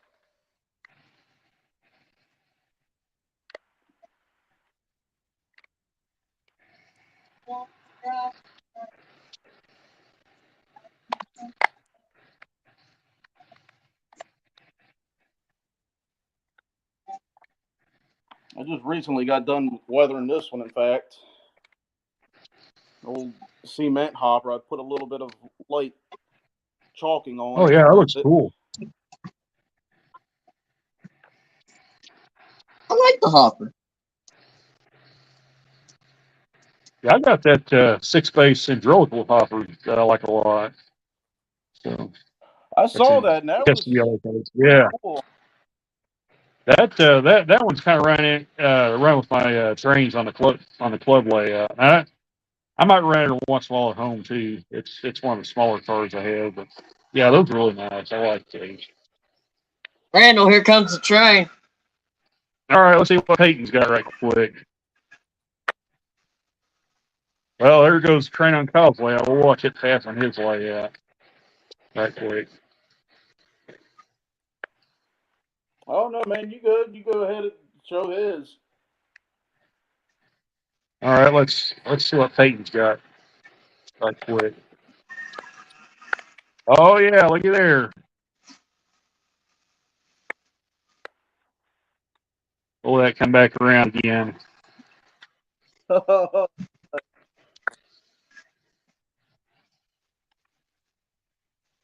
Yeah, man. Couple of switchers leading. Yeah.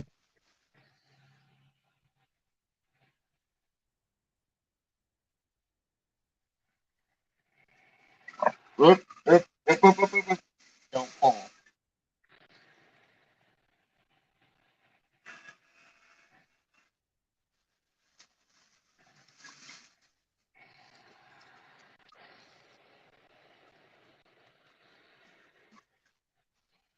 Pretty happy what I did yesterday. Yeah, it was a good fix, and coal loads look good. Yeah.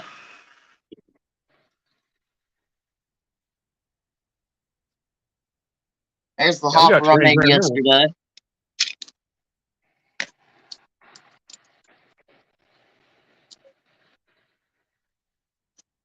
Yep, looks That good. thing worked pretty good. Yeah, Just had to use the screwdriver to, you know, get it out. yeah. But hey, it worked. Hey, as long as it works, that's all that matters. Yeah. Well, Randall, I gotta head out. All right, Peyton, we'll see you tonight. Yeah, We're we'll gonna. probably call us soon here in a few minutes. So, All right. we'll Yeah, set we're up. gonna go train the dog to stay here. All right, there you go. Well, thanks for stopping by, Peyton, showing some cool stuff, and we'll see you tonight on All Artie's right. I'll be screen. gluing some train cars. All right, sounds cool. We'll see you then. Take All care, right. Peyton. You All too. right, see you.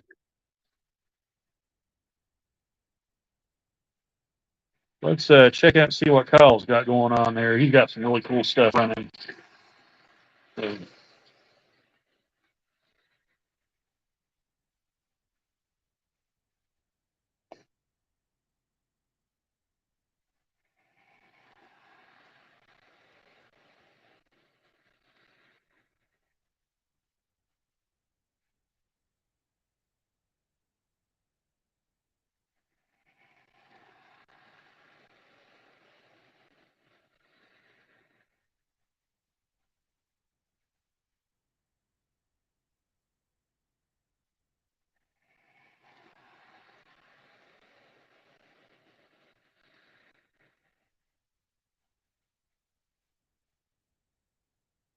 Oh, we lost Kyle.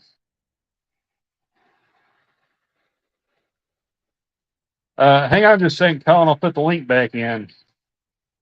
Hey, Monzo Railways, welcome. Yeah, Kyle was on here just a minute ago, and we wound up losing him. So I'm gonna stick the link back in, see if he pops back in right quick. Let me do this.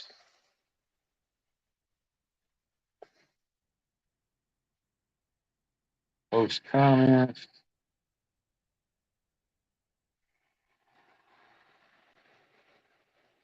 So Kyle, if you're still in the chat, I'll put the link back in. You can pop back in again. There's the link right there. So Kyle, if you're still hanging in the chat there, I stuck the link back in if you want to pop back in again. Yep, I believe that's him right there. So at stage. Hey Kyle, welcome back. I had no idea what happened. I completely lost y'all. It happens, Kyle. Oh.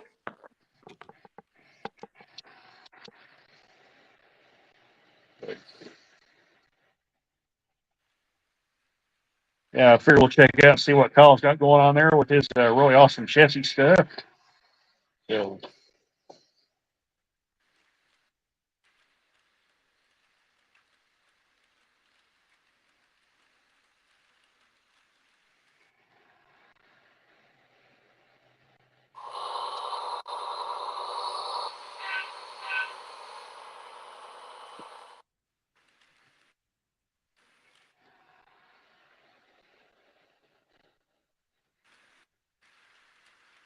I do dang, gotta say when that caboose just looks so cool, Kyle.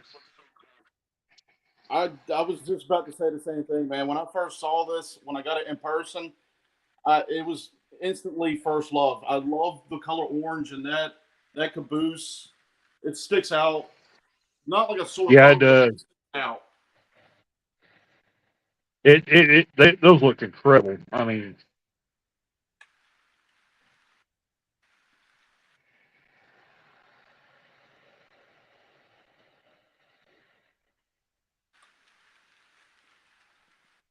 Thinking about might change out to one of the other ones here real fast, but I I'm mean not too sure. that that's one of those models you'd be scared to take that thing out of the box. I mean, Yeah, that's the way I've gotten with my green or, Brockers. yeah, I'm afraid to take them suckers out of the box. Even my Overlands here, or I'm like scared. putting a display case somewhere, have as a conversation piece. But no, those things are awesome. I mean, No, I don't know. I need to get a display case in here eventually or someday. you, I mean, with as many box cabooses as I got, especially like high end models, as you can yeah, see. oh yeah. Monsville asked me how the work week was. Not good, Monsville. In the past 2 weeks, I worked one day. So yeah, was not a. It has not been a good past couple of weeks. So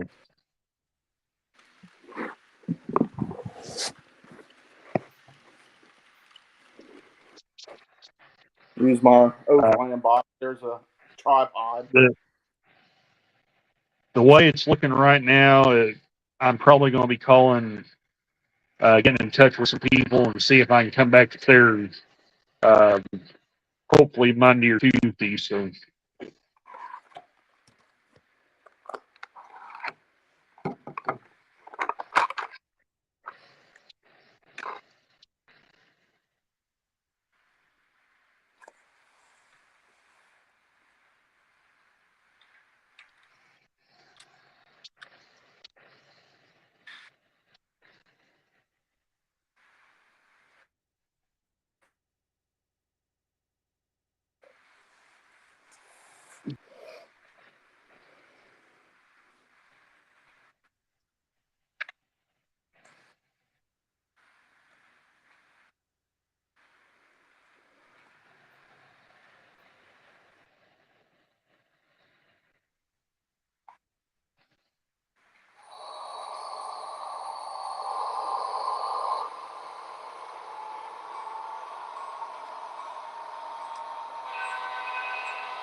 Ooh, Lord, 3 months on the last year. Yeah, that's brutal. Yeah, that if that was the case, that would be bad. I would be looking for another job if that happened to me. So, Wait, what did I miss? Monsville said that he's only worked 3 months out of the last year and a half. So, Jesus. yeah, that's not good. No. Yeah, I would I think hope it's not going to get to that point here. That the way the railroad works anymore, you don't never know. So, that's the reason why I kind of not been thinking about going into the railroad because I'm like, yeah, man, it's my job to go into them, but it's like you're scared half of the time. yeah.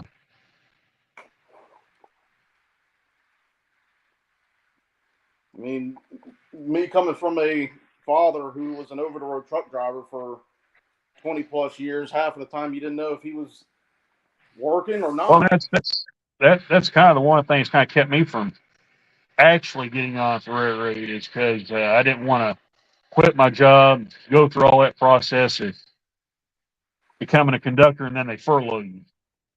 But I've heard stories that's what Exactly. they do. So,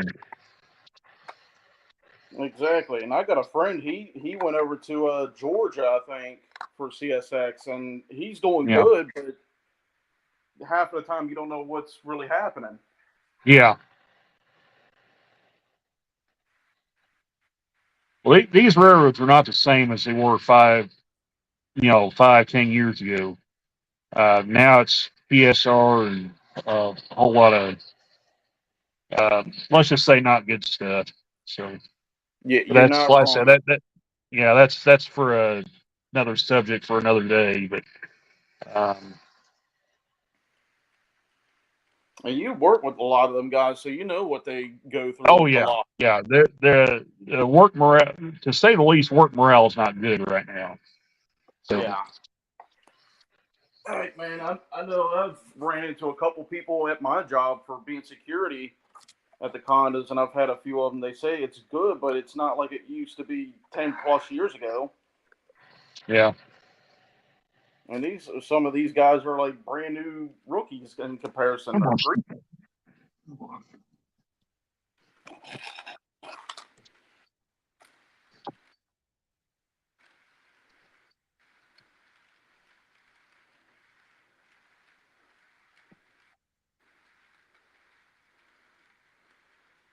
Yeah, I've had guys tell me that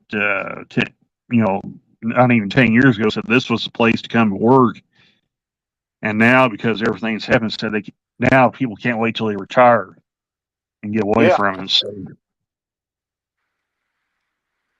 yeah. It's one of the things where I want to do it so badly, but I'm afraid to pull that trigger too. yeah, Especially now with me getting ready to be 28 here in April. I mean, that would yeah, kind of be the perfect timing, but it's like, do yeah. you really want to? Well, see, that's the same with me. Of course, in my case, I'll be 40 in a couple of weeks. So, um,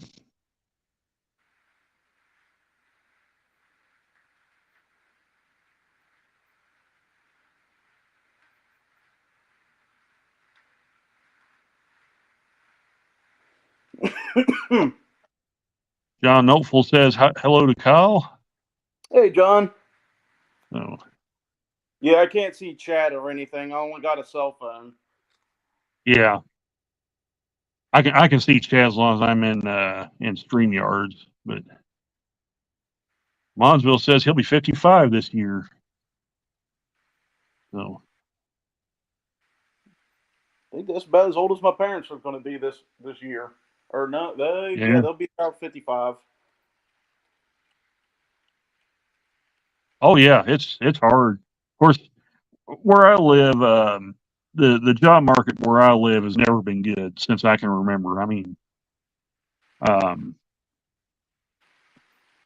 it, where I live. It's always been hard to find a job. So And you know that's the thing because I got me coming from West Virginia. I got plenty of yeah, cousins and everything up there, And Yeah. I still know somebody that works for CSX up there, and I think they do like a signal maintainer. And Yeah. I could go up there easily and go with them, but how long am I going to keep the job Yeah, exactly. I mean, before I had to find some kind of side gig? yeah. Oh, I don't know, man, but It's kind of the reason why I'm staying with my job as it is, even though oh yeah. it's only Well, 15 an hour. But you know what? I mean, it is a steady job. see, I actually had a job offer from Walmart at West Plains the other about a week ago.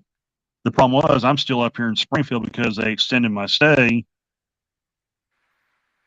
And then on top of that, the windshield busted in my van. I had to take it and get a windshield put in. I had to get a different van, so I couldn't have come back anyway because I didn't have my van and I was still on a bar route.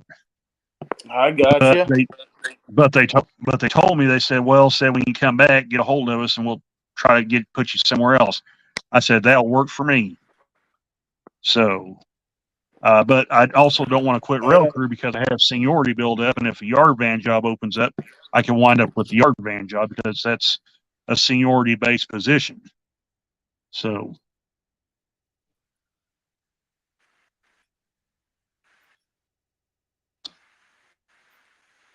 I got you. yeah, so basically, It's one of them things. You don't know what to yeah, do. I'm trying to finagle my way around to where I can make enough money to work on the house and get siding and everything put on it, and also at the same time still have have the original job I had. So, um,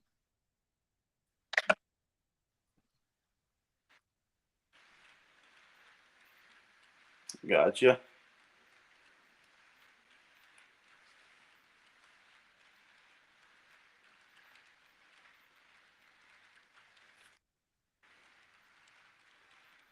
oh yeah, definitely Monsville.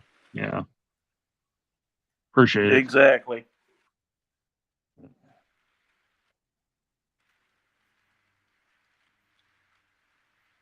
I like that blue one too, the dark blue caboose. Oh yeah, the B&O one. Yeah, there was a guy at the October display a couple years back, and I think you've probably seen that stream, Kyle. Um, one of the guys at the club come in, he had like every B&O chassis system caboose I think Athearn ever made. It was insane. I You had know, I thought. no idea there was that. Huh? Go ahead. No, I was just saying it was insane. I'd never seen that many different cabooses for one railroad until I saw that collection. I mean, it was crazy. Well, it's funny that you mentioned that because I mean you saw the orange one that I had earlier, Yeah, and that is a completely different model from the one that you're seeing running now, even though they look yeah, identical. So I think this one here would have been like a mid. I think this was like a mid '60s time frame that these would yeah. have been made by. The blue one that you just saw, that would have been maybe late '70s. They were like at the end of their Dang. time. And then of course you got the original B&Os for the chassis system, and that's the wagon tops. Oh yeah. These were from the steam era. Hmm. Yeah, but these were like, and I don't think they were that prototypically accurate. I don't, but they were all like Athearn blue box, wide vision caboose, not wide vision, bay window cabooses or caboose, however you want to say it. But yeah, I mean, he just had. I think he said he. I'd have to go back and watch that stream again to make sure that I'm remembering this right. But I think the guy said he had all of them, but like one or two. So, Okay, and so there was like, yeah, go ahead. he's probably talking about like their safety cabooses, which are these here. Yeah, the safety ones. Yeah, Yeah, they chassis system had like I think 18 painted for the Baltimore and Ohio, and then they yeah, had like one or two for the chassis system or the Chesapeake and Ohio, and then the yep, Western Maryland. yeah. And I know Yeah, Joe and Ray, he's been collecting a lot of them from the old blue oh box yeah, era. yeah. But no, that was crazy. When he opened up that box and I saw all those caboose laying in there, I mean, it was just wild. That's what I'm saying. Like a lot of people, they say I'm the caboose king, the Chessie caboose king. I know Jerry, Boxcar Jerry's always made fun about that, but I'm like, dude, there's a lot more people that have more cabooses in one collection than I do in my entire model train collection in general. Well, see, I've got 3 or 4 different BN caboose. Then I've got, I think, three for. Well, let's see. No, I got four. One. I'm trying to remember how many I got. One. So I got two. I got two of the bicentennial ones, and I got one in the standard orange and white. And then I have the brown Frisco caboose, and then I have a white one that somebody custom made that I got off of eBay a couple years back. That one needs new trucks on, by the way. I didn't realize that the thing had metal trucks on it. And when I sat on the track, I guess those springs compressed on it, and the wheel started touching the metal weight up under the caboose, and it shorted out the layout. So I actually could never run the caboose. Um, it's actually not usable. Did you But ever put like, the washers underneath of the truck between the trucks and the? well, what I'm going to do, Kyle, I'm actually going to change the trucks out because it's got like friction bearing trucks underneath of it, and I'd like to put the correct roller bearing ones underneath of it. Gotcha. Plus, it'll have the plastic side frame, so it shouldn't short out after that. But Gotcha. but yeah, I mean, uh, so that's what 5, 6 I got 5 or 6, one or two. So yeah, I'd say probably between the BN and the Frisco ones just by themselves, I probably got like maybe 8. And I got a couple of Missouri Pacific ones. Oh, and I forgot I got the Scale Trains Kid Classics one too. So I probably got, let's see, uh, 8. I probably got 10 of the BN one. Between the Frisco and the BN, I probably got 10. Yeah. See, I've got the Missouri Pacific and BN one. So those are actually The pretty other solid models too. Oh, I love them, dude. I mean, don't Oh get me yeah, they're wrong. great. It was a little hard to put together, but once you got it together, these things look awesome. Oh yeah, they look great. I mean, For it being my first Scale Trains model that I bought from them, it's pretty cool. oh yeah, they're nice. I mean, they're with the XMTH tooling. I mean, it's really solid. So, And then the only other caboose I got is this one, ooh, that one's nice. and that came with this little guy back here. Yeah, And I found this at a train show. I don't know who's the make of it. I've never seen I the make. believe. Oh wow. Okay, I was gonna say that looks like Tyco, but that I've seen that drive system before, but I forgot who makes it. I was going to say Uh, the same thing. I've seen it on SMT main lines before. Yeah, I was gonna say SMT had one like that. And I forgot who said makes them. And I've been trying to look to see how he opened up the shell because I need to get this thing cleaned out a little bit and try to run Yeah. it. Yeah, I've actually got a Lionel PA, not a PA and FA. That guy put the bands on it so it can run. Motor runs fine, but it needs the bands put on it. Oh, you need the rubber bands, huh? Yeah, I've actually got everything to fix it with. I just never did get around to fix it. Gotcha.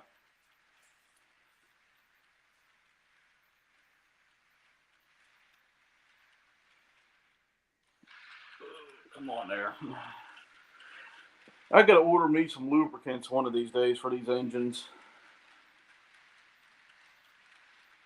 Monsville says so. The English call them brake cars. So yeah, Monsville, that would actually be that would actually be equivalently that would actually technically be the caboose. So yeah.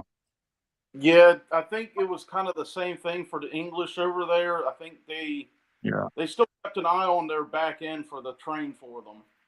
Yeah. But they just used them as their brake system for the back there, so that way they could use a little bit easier this descent.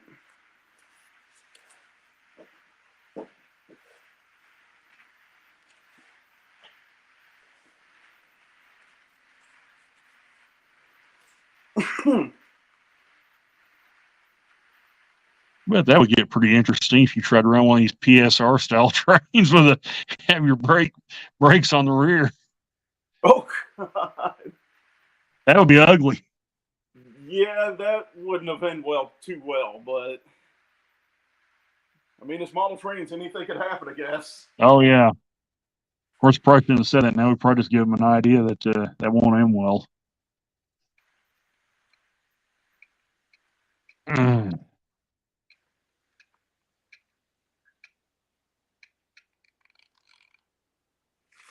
Monsville says nice set. Oh, the GP 40s here, they are. Yeah, those are nice. Yeah, Athearn did an excellent job on these models. They did. I love them. I did have to give them just a little bit of weathering for my liking, but it's not bad. I know people like to dunk on Athearn. Man, they make some really solid stuff. Those look really good. They're excellent models, and I'm curious to see how they're going to look with the Scale Trains GP30s once they come in. Yeah.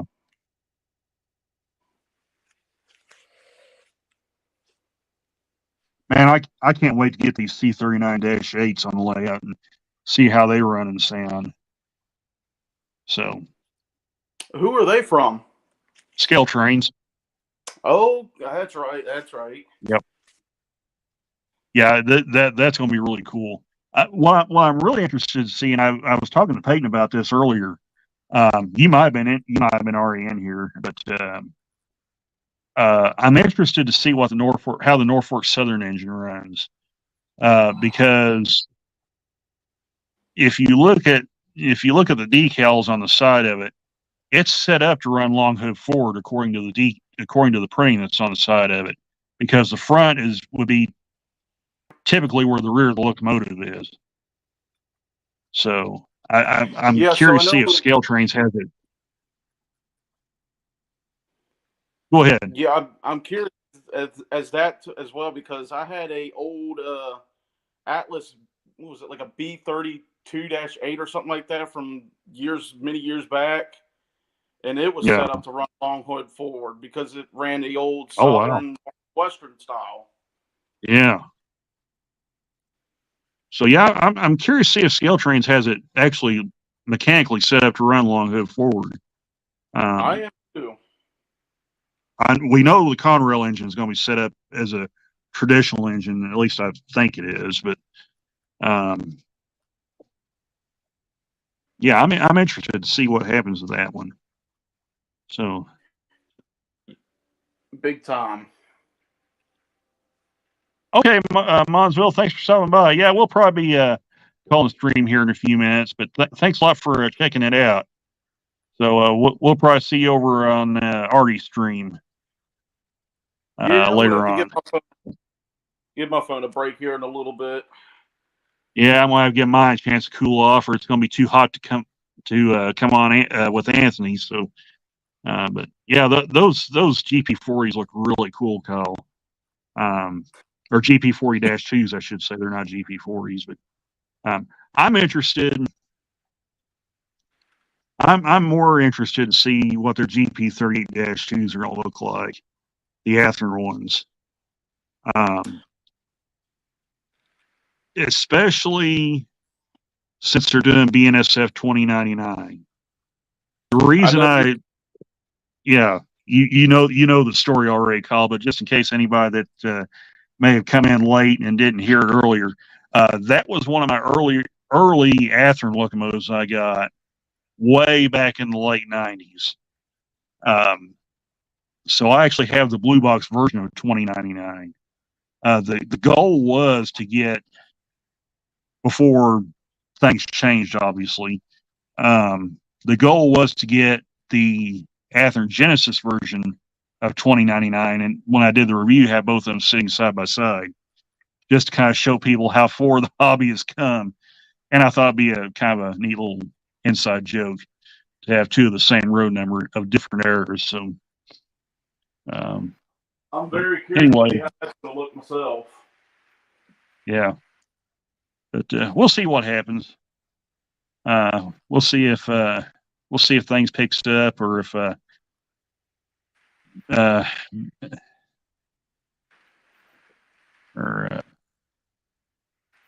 see if BNSF angers me enough to sell all the wedge scheme engines. So that I have. And it's funny because I did kind of the same thing when I got these Athearn Genesis 40-2s. I had this already. I was like, you know what? I'm just going to play around as a gimmick comparison of a 1980-ish Overland models to a 2019 Genesis model. Oh yeah, that would actually make a real good video, Kyle. I did a little bit of it, but I didn't do a full comparison of them. Yeah, that would actually make for a really good video, because it would kind of show you how far the plastic models have come, to where they really are almost like brass level detail now. And you know, it's funny because while I'm pulling this out, when I looked at it, I was like, these Athearns almost look like a model from the '90s or from the mid '90s on these Overlands. Yeah, and it's amazing how far we've come in models. Oh yeah. Me and you, we come from the '90s and all that, so we know what Oh, old yeah. models look like. Yeah, you're preaching to the choir now, Kyle. I mean, of course, I'm about 10 years older than you are, but so I'm actually came from the late '80s as well. But back when you and me were growing up, you almost had to get brass to get a highly detailed locomotive. Oh yeah. So, I mean, otherwise you were stuck with basically a one body style fits all paint schemes. And I think, and I may eventually do a video on this as well on this topic, but I feel some people are starting to take for granted what we got now compared to what we had then. And of course, some people weren't around in those days. So. And well, I think you're just a couple years older than me. I think you say you're going to be 28. I'll be 28 here in April. Okay, so I'll be just a couple months shy of being 12 years older than you are. So. Okay, so you're about my brother's age, because he's 8 years older than me. But okay. It's funny because, I mean, you look at these two models. Here's the 2019-ish, 2018-ish Athearn Genesis, and here's a mid-1990s Overland models. And can you really tell much of a difference? No, I can't. Yeah. The only differences that I've found out has been the paint. Of course, being from the '90s, the yellow has probably faded in comparison, and maybe a couple smaller details, but there's nothing different. Well, even back in the '90s, paint accuracy wasn't as big of a deal as it is now. I mean, back in those days, you could probably paint it a off shaded color, and people look at it and say, "Well, it's close enough," and they just go on. Nowadays, if you rolled out with an engine like that now, people will be melting down on social media over that. So. Oh yeah, especially with chassis system modelers, the real hardcore modelers. Yeah. This red light color, it's called vermilion. and it's Yep. one of the hardest colors to replicate in the chassis system paint Well, scheme. well, and two, this is another kind of deal that I kind of give manufacturers a bit of some grace on, and that's BNSF orange and UP yellow. Those are probably the two hardest paints to get correct because the real railroads can't even get it consistent. Exactly. And everybody flips out and say, "Well, this orange isn't right or the yellow ain't right." I basically comment in there, and I'm like, "Dude, I'm around these things, the real trains all the time. It's almost impossible to get them correct because, Exactly. yeah, because." I mean, And back in the go ahead. late '90s and early 2000s, BNSF engines in particular were really bad about this. They had a batch of their locomotives roll out, and they were almost a peach color. They weren't even orange. So, and as they I remember aged, seeing pictures on them. yeah, and as they Yeah, aged, they got worse. I mean, somebody posted a photo on Facebook here not too long ago. One of them, and it's almost like they're like a pale, almost a pale flesh tone color. So, I mean, I've seen that. and yeah, and yeah, back in those days, BNSF was just all over the place. They didn't really start getting a better handle on it until probably late in the run of the ES44s. Even the earlier ES44s were like this. I mean, their orange was just all over the place. So I remember seeing that, especially when it came to like the Santa Fe units. hey, James Galton. I noticed a lot. Oh, hey, James. I noticed a lot of the Santa Fe's from the '90s. They were starting to get that peach color. Yeah, the, the Santa Fe blue and yellow war bonds, they were actually pretty consistent across the board. Now some they had a they had their units that kind of faded differently and everything else, but by and large, most of the Santa Fe stuff stayed fairly consistent. Now the super fleet scheme, that was a bit of a different. They were pretty consistent when they were new, but man, when those suckers aged, I mean it. Some of them aged a lot more gracefully than others. Of course, we probably famously are the pink bonnets as they call them, where the red is almost faded to a pink color. Those that still left in Santa Fe paint, but and then depending on how you like the term, the so-called fate bonnets, the ones with BNSF layering, those have aged quite a bit more gracefully. Their paint hasn't faded nearly as bad, but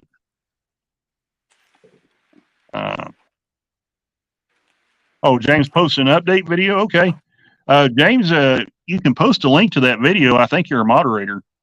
Oh yeah, that's it right there. The super fleet scheme. Oh yeah, I love that scheme. You probably remember seeing a couple of them back in the '90s. Oh yeah, well there's still a few hanging around, Kyle. Oh yeah, I know. There's a couple of them at the museums, but when they originally made these things. Oh yeah, those were great. Now I've never seen those engines in person, but I've seen videos of them. That's what I was going to say. I've only seen videos of them, and a friend of mine, he had them at a club, older Atherns with the sounds. Those are nice. Yeah, hopefully I can get sound into them one day, but if not, they're just a collectible item. Oh yeah.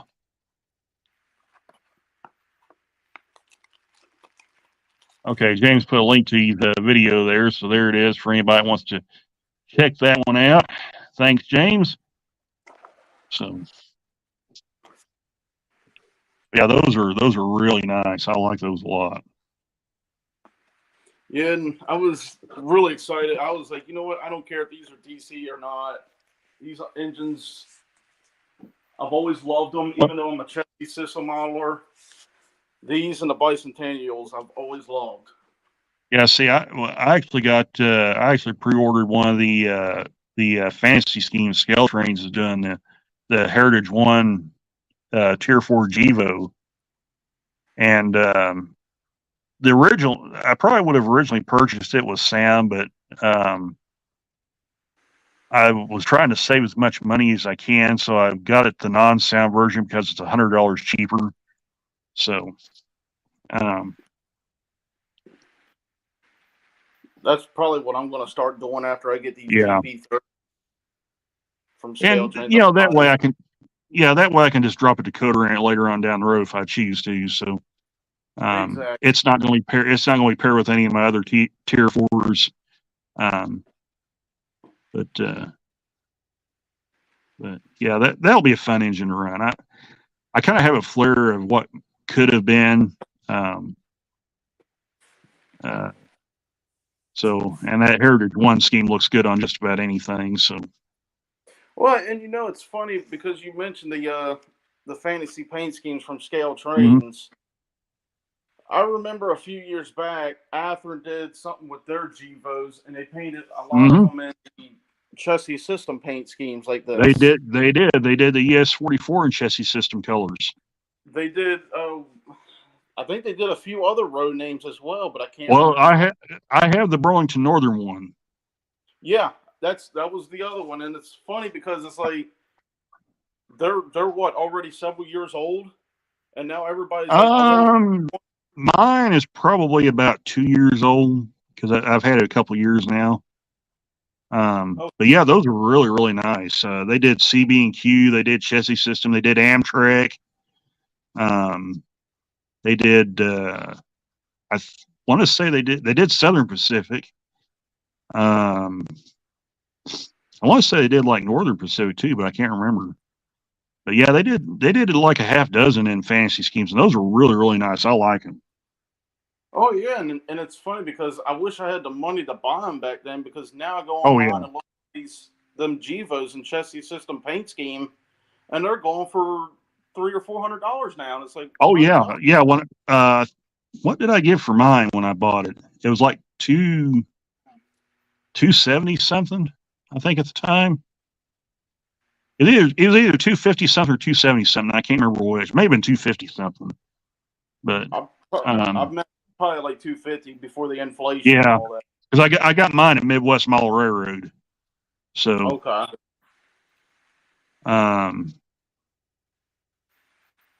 yeah, that was a really cool engine. I like that one a lot. That, in fact, I ran it this past December at the Christmas display. I paired it with the BNSD 40-2 that I had. So so that was a lot of fun. You still have the BN Gevo? Yeah, Yeah. Okay. You ever find I out still if it has got a it. toilet? You know, I Kyle, knew. I never could find that feature in that engine. I know it was saying something about like a toilet flush feature in it, and I was like, "Dang, I gotta find that." And I kept going through the functions and everything, and I just couldn't find it. So unless that was for like the sound passenger cars or something like that, the commuter cars. But regardless, that's wild. Yeah, even if it is I for the I passenger cars, that would be cool to hear. I would just want that sound just for the kicks and giggles, just to Oh press that yeah, sound, just hear the toilet flushing. no doubt, man. Especially when you Like, got a train flying by a bunch of kids that hear the toilet flushing. yeah.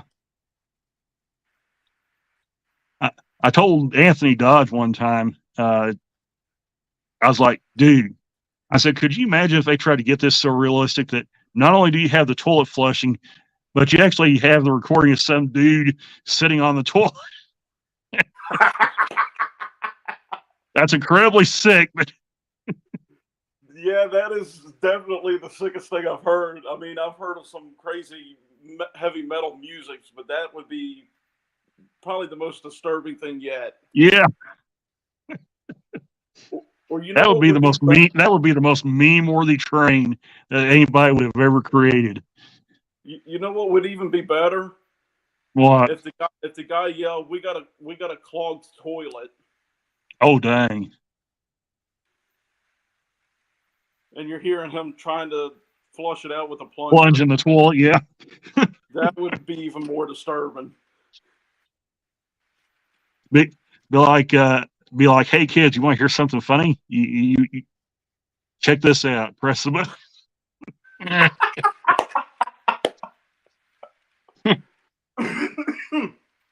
Oh God, yeah, that would be funny as hell. I would do that to my niece and her friends. That would be epic.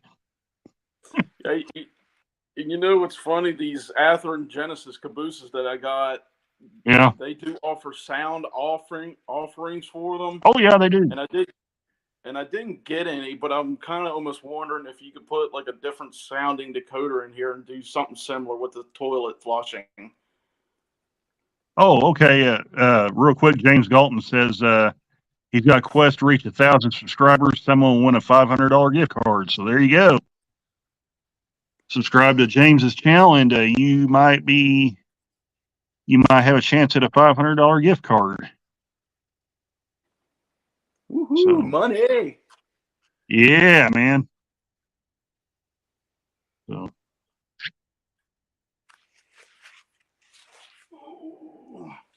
no, it's crazy what they're doing now with not just the locomotives, but the rolling stock. I mean, Scale Trains has this Trinity roofer that's coming out with sound and a little indicator light on the motor lights up and everything. Oh So, God, yeah, I saw that, and I was like, "What in the world is going on?" yeah, I saw that, and I was reading through the list, and I saw that the light will light up. The little light on the refrigeration motor will light up, and I was like, "Dang, that's wild." And then you got the Aurora miniature models where you got the Yep, spinning with the radiator spinning fans. fans. Yep, they just announced the SD50F. They'll have spinning fans on it. So, I'd never thought in my time that I would probably see spinning radiator fans on an HO scale model. well, somebody told me that back in the day, Lifelike Pro 2000. Now, the way theirs was actually a lot simpler because it was driven as part of the motor, the actual motor that powers the locomotive. But on the PA, it had a spinning fan on it, but it wasn't independently controlled. It just Okay. ran with the motor of the train. But yeah, to have complete independent control of your fans, that's crazy. Well, I know the Athearn, or not Athearn, MTH SD70 series, they got spinning fans, but you had to blow on them to Yeah, get them to spin around. yeah, that's pretty wild. I wonder how long it'll be before like Scale Trains or Athearn does do that with their locomotives. I'm not a betting man, but I would probably have to say within the next 5 to 10 years. Oh yeah, that's what I would probably speculate too. I'd I'd say probably within at least the next 5 years, we're going to see that with both Scale Trains and Athearn. Yeah. And the only reason why I say 5 to 10 years is because I think some people are still a little scared of it, and we don't know how this is going to affect Yeah, the model yet. right. And a lot of people too have said, well, that's they're probably not reliable. They'll probably break in no time. This and that. So I'd say probably a lot of people are afraid of the reliability right now. But it looks like with the SD50F, just from the video I saw of it, it looks like they may have made some improvements on the functionality of the fans where they spin a little faster. But, Well, that's good. at least from the video, it looks that way. So that's going to be really interesting.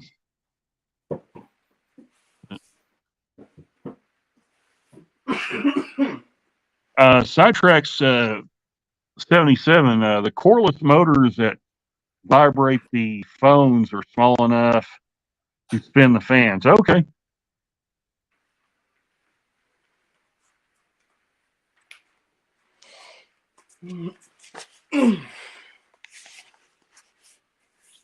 Yeah, it wouldn't really take much to get those fans spinning. So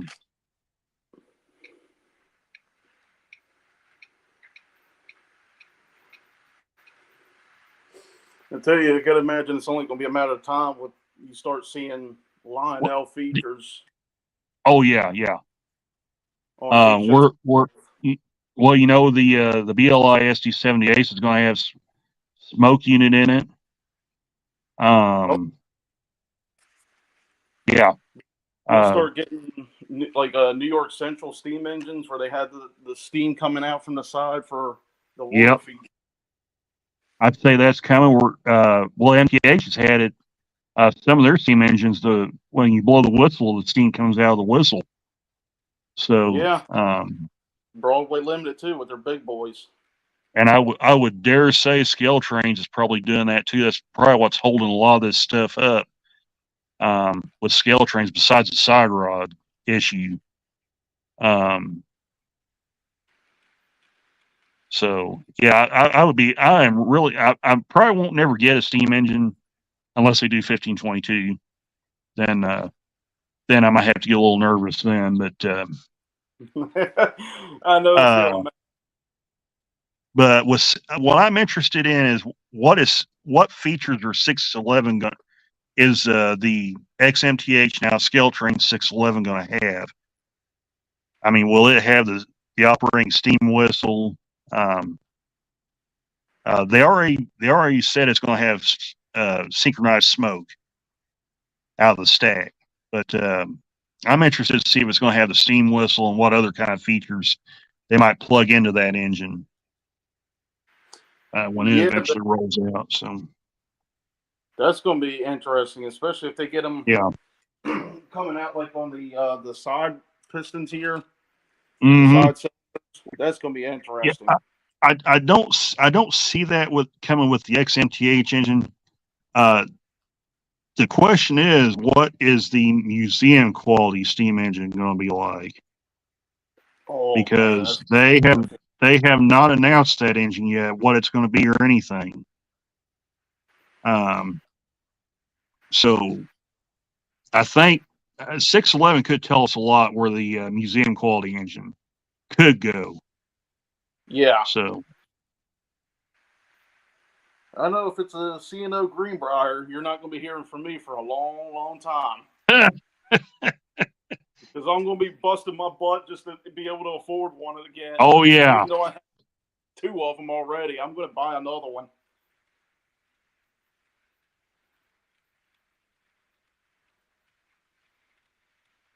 I mean, we could speculate probably from now till forever what this museum quality engine is going to be. We can just go down the list of locomotives that haven't been done, except in brass. We know probably the Greenbriers haven't been done except in brass.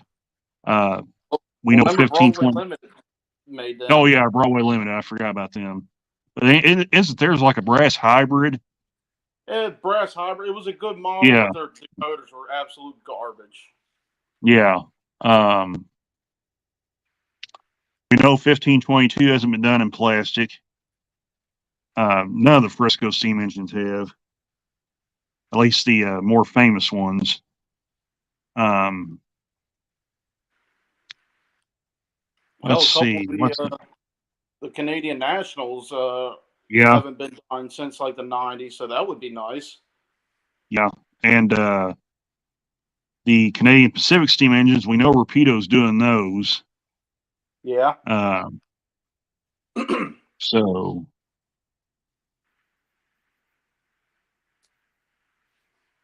I'm just trying to think off the top of my head of engines we haven't seen before.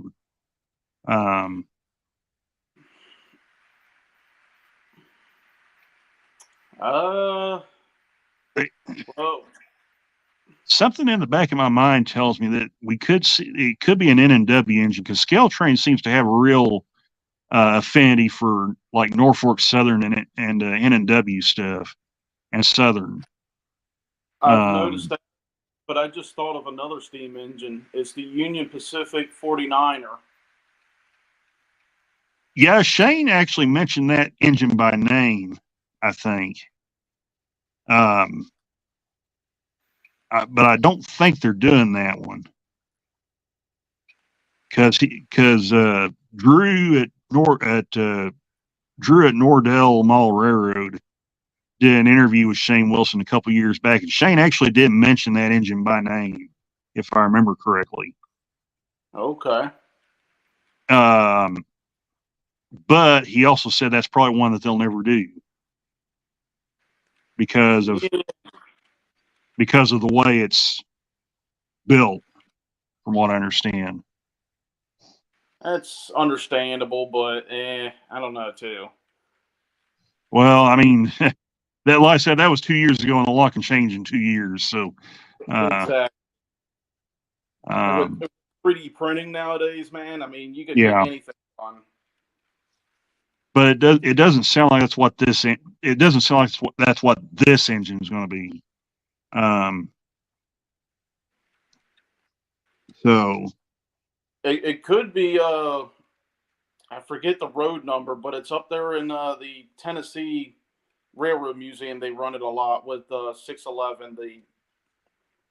I can't remember who, the Southern engine. Mm-hmm. They could do that one since they're right down the Yeah, road. the Crescent. Yeah. That too.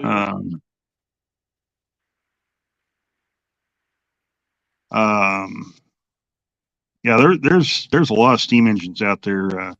I know I heard Jason the Train Freak mention there's a cotton belt steamer that I don't think's ever been done.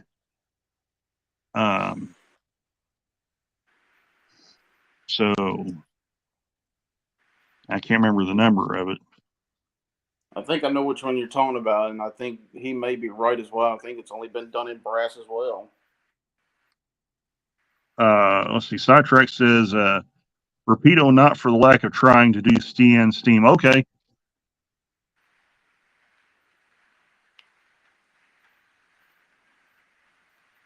Yes, they are, but I can't pre-order it. Okay.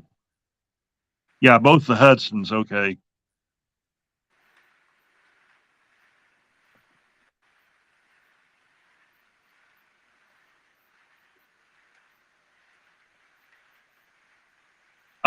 Sidetracks on the Aurora Miniatures SD70 or SD70 SD60F and now the upcoming SD50F.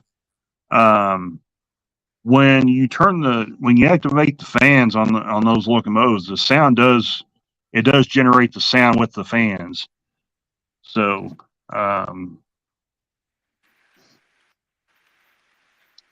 yeah, that's the problem right there, James. $500 average for a steam engine. That's a lot of money to be thrown around. So that's one thing. That's one thing that keeps me from really buying steam, at least the upper tier steam engines. Now, I regretfully buy a lot of the cheaper stuff, or some of the cheap stuff that I can get my hands on, which is not the best idea. But yeah, if I'm going to drop some that kind of cash for a steam engine, it's going to have to be for a very specific one. So,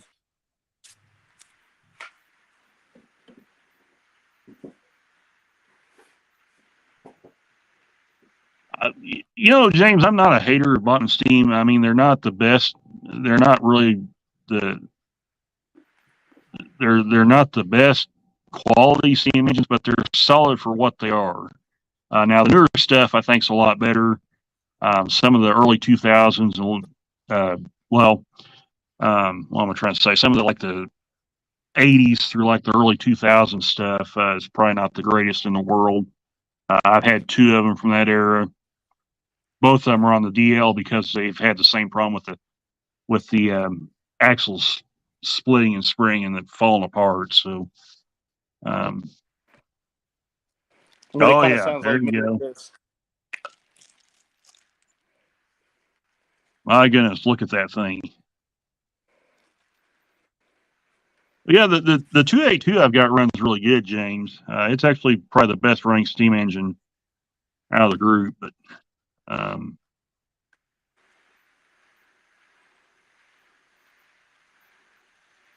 Ooh, boy, that thing's a beast. Oh man, it runs so smoothly too. It is Oh, I literally. bet it does. I see why people buy these brass engines because this thing literally rode like a Swiss watch. It's so smooth. It's nice. It looks really good. Sidetrack says I was lucky to find a reseller in Ontario where I got my BLI steam engine for under $300 Canadian. So, That's not bad. yeah, that's not bad. That's pretty good.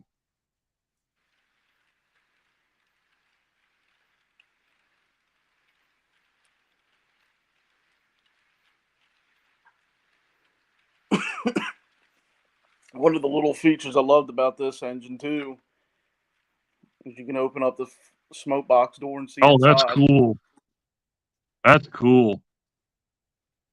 I ain't got a flashlight to show you, but it was just when I first got I got another one. As you know, I got two of these, and when I first got it, the smoke box door came flying open. I was like, I thought I just broke it, but no, that's the way it is. Dang, that's neat. And I can't get it because I ain't got the tools with me, but there is a dummy scale head Yeah. coupler underneath of there, so. Oh, and it's a cab forward too.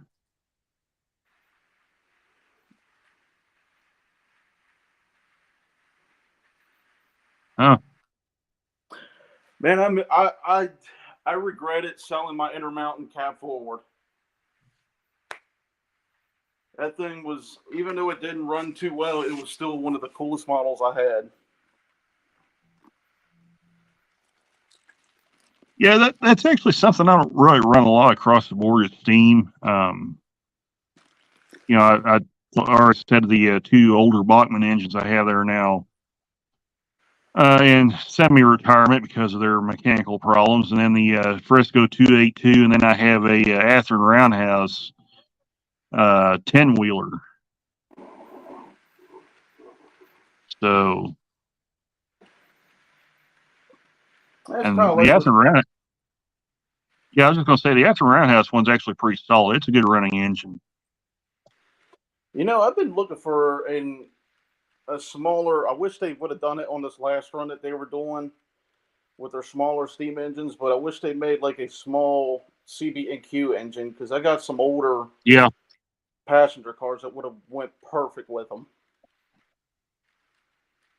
that's actually something too that it could be from scale trains as well as a CB&Q engine because that's something you don't see a lot of either for whatever reason. That too. Yeah, CB&Q steam stove is actually pretty thin. Another thing that nobody I don't think has done outside of brass is a Chicago or not Chicago, a Central New Jersey Camelback. Oh yeah, Now that would be pretty cool to see outside of brass for yeah, once. yeah. That would actually be something that's right down scale trains alley because it's one of those weird obscure engines that not a lot of people touch. Yeah. Um,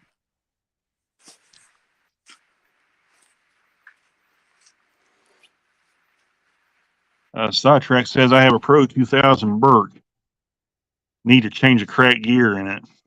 Mm.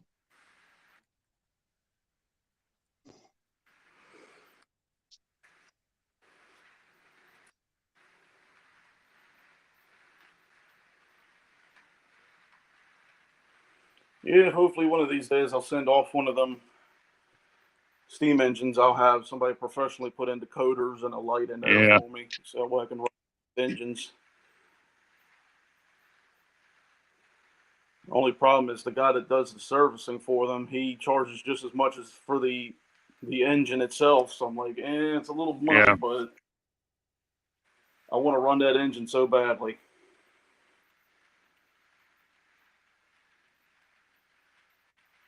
yeah.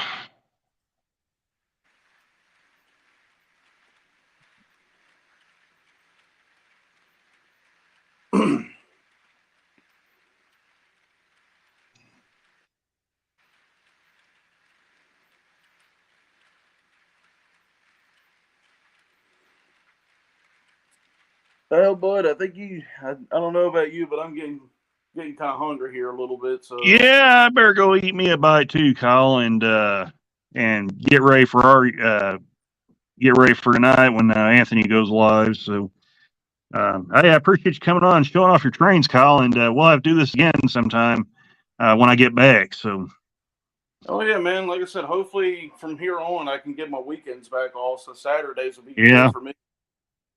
All right, sounds good, Kyle. Hey, man, I appreciate you coming in and hanging out with us for a while. So, Not a problem.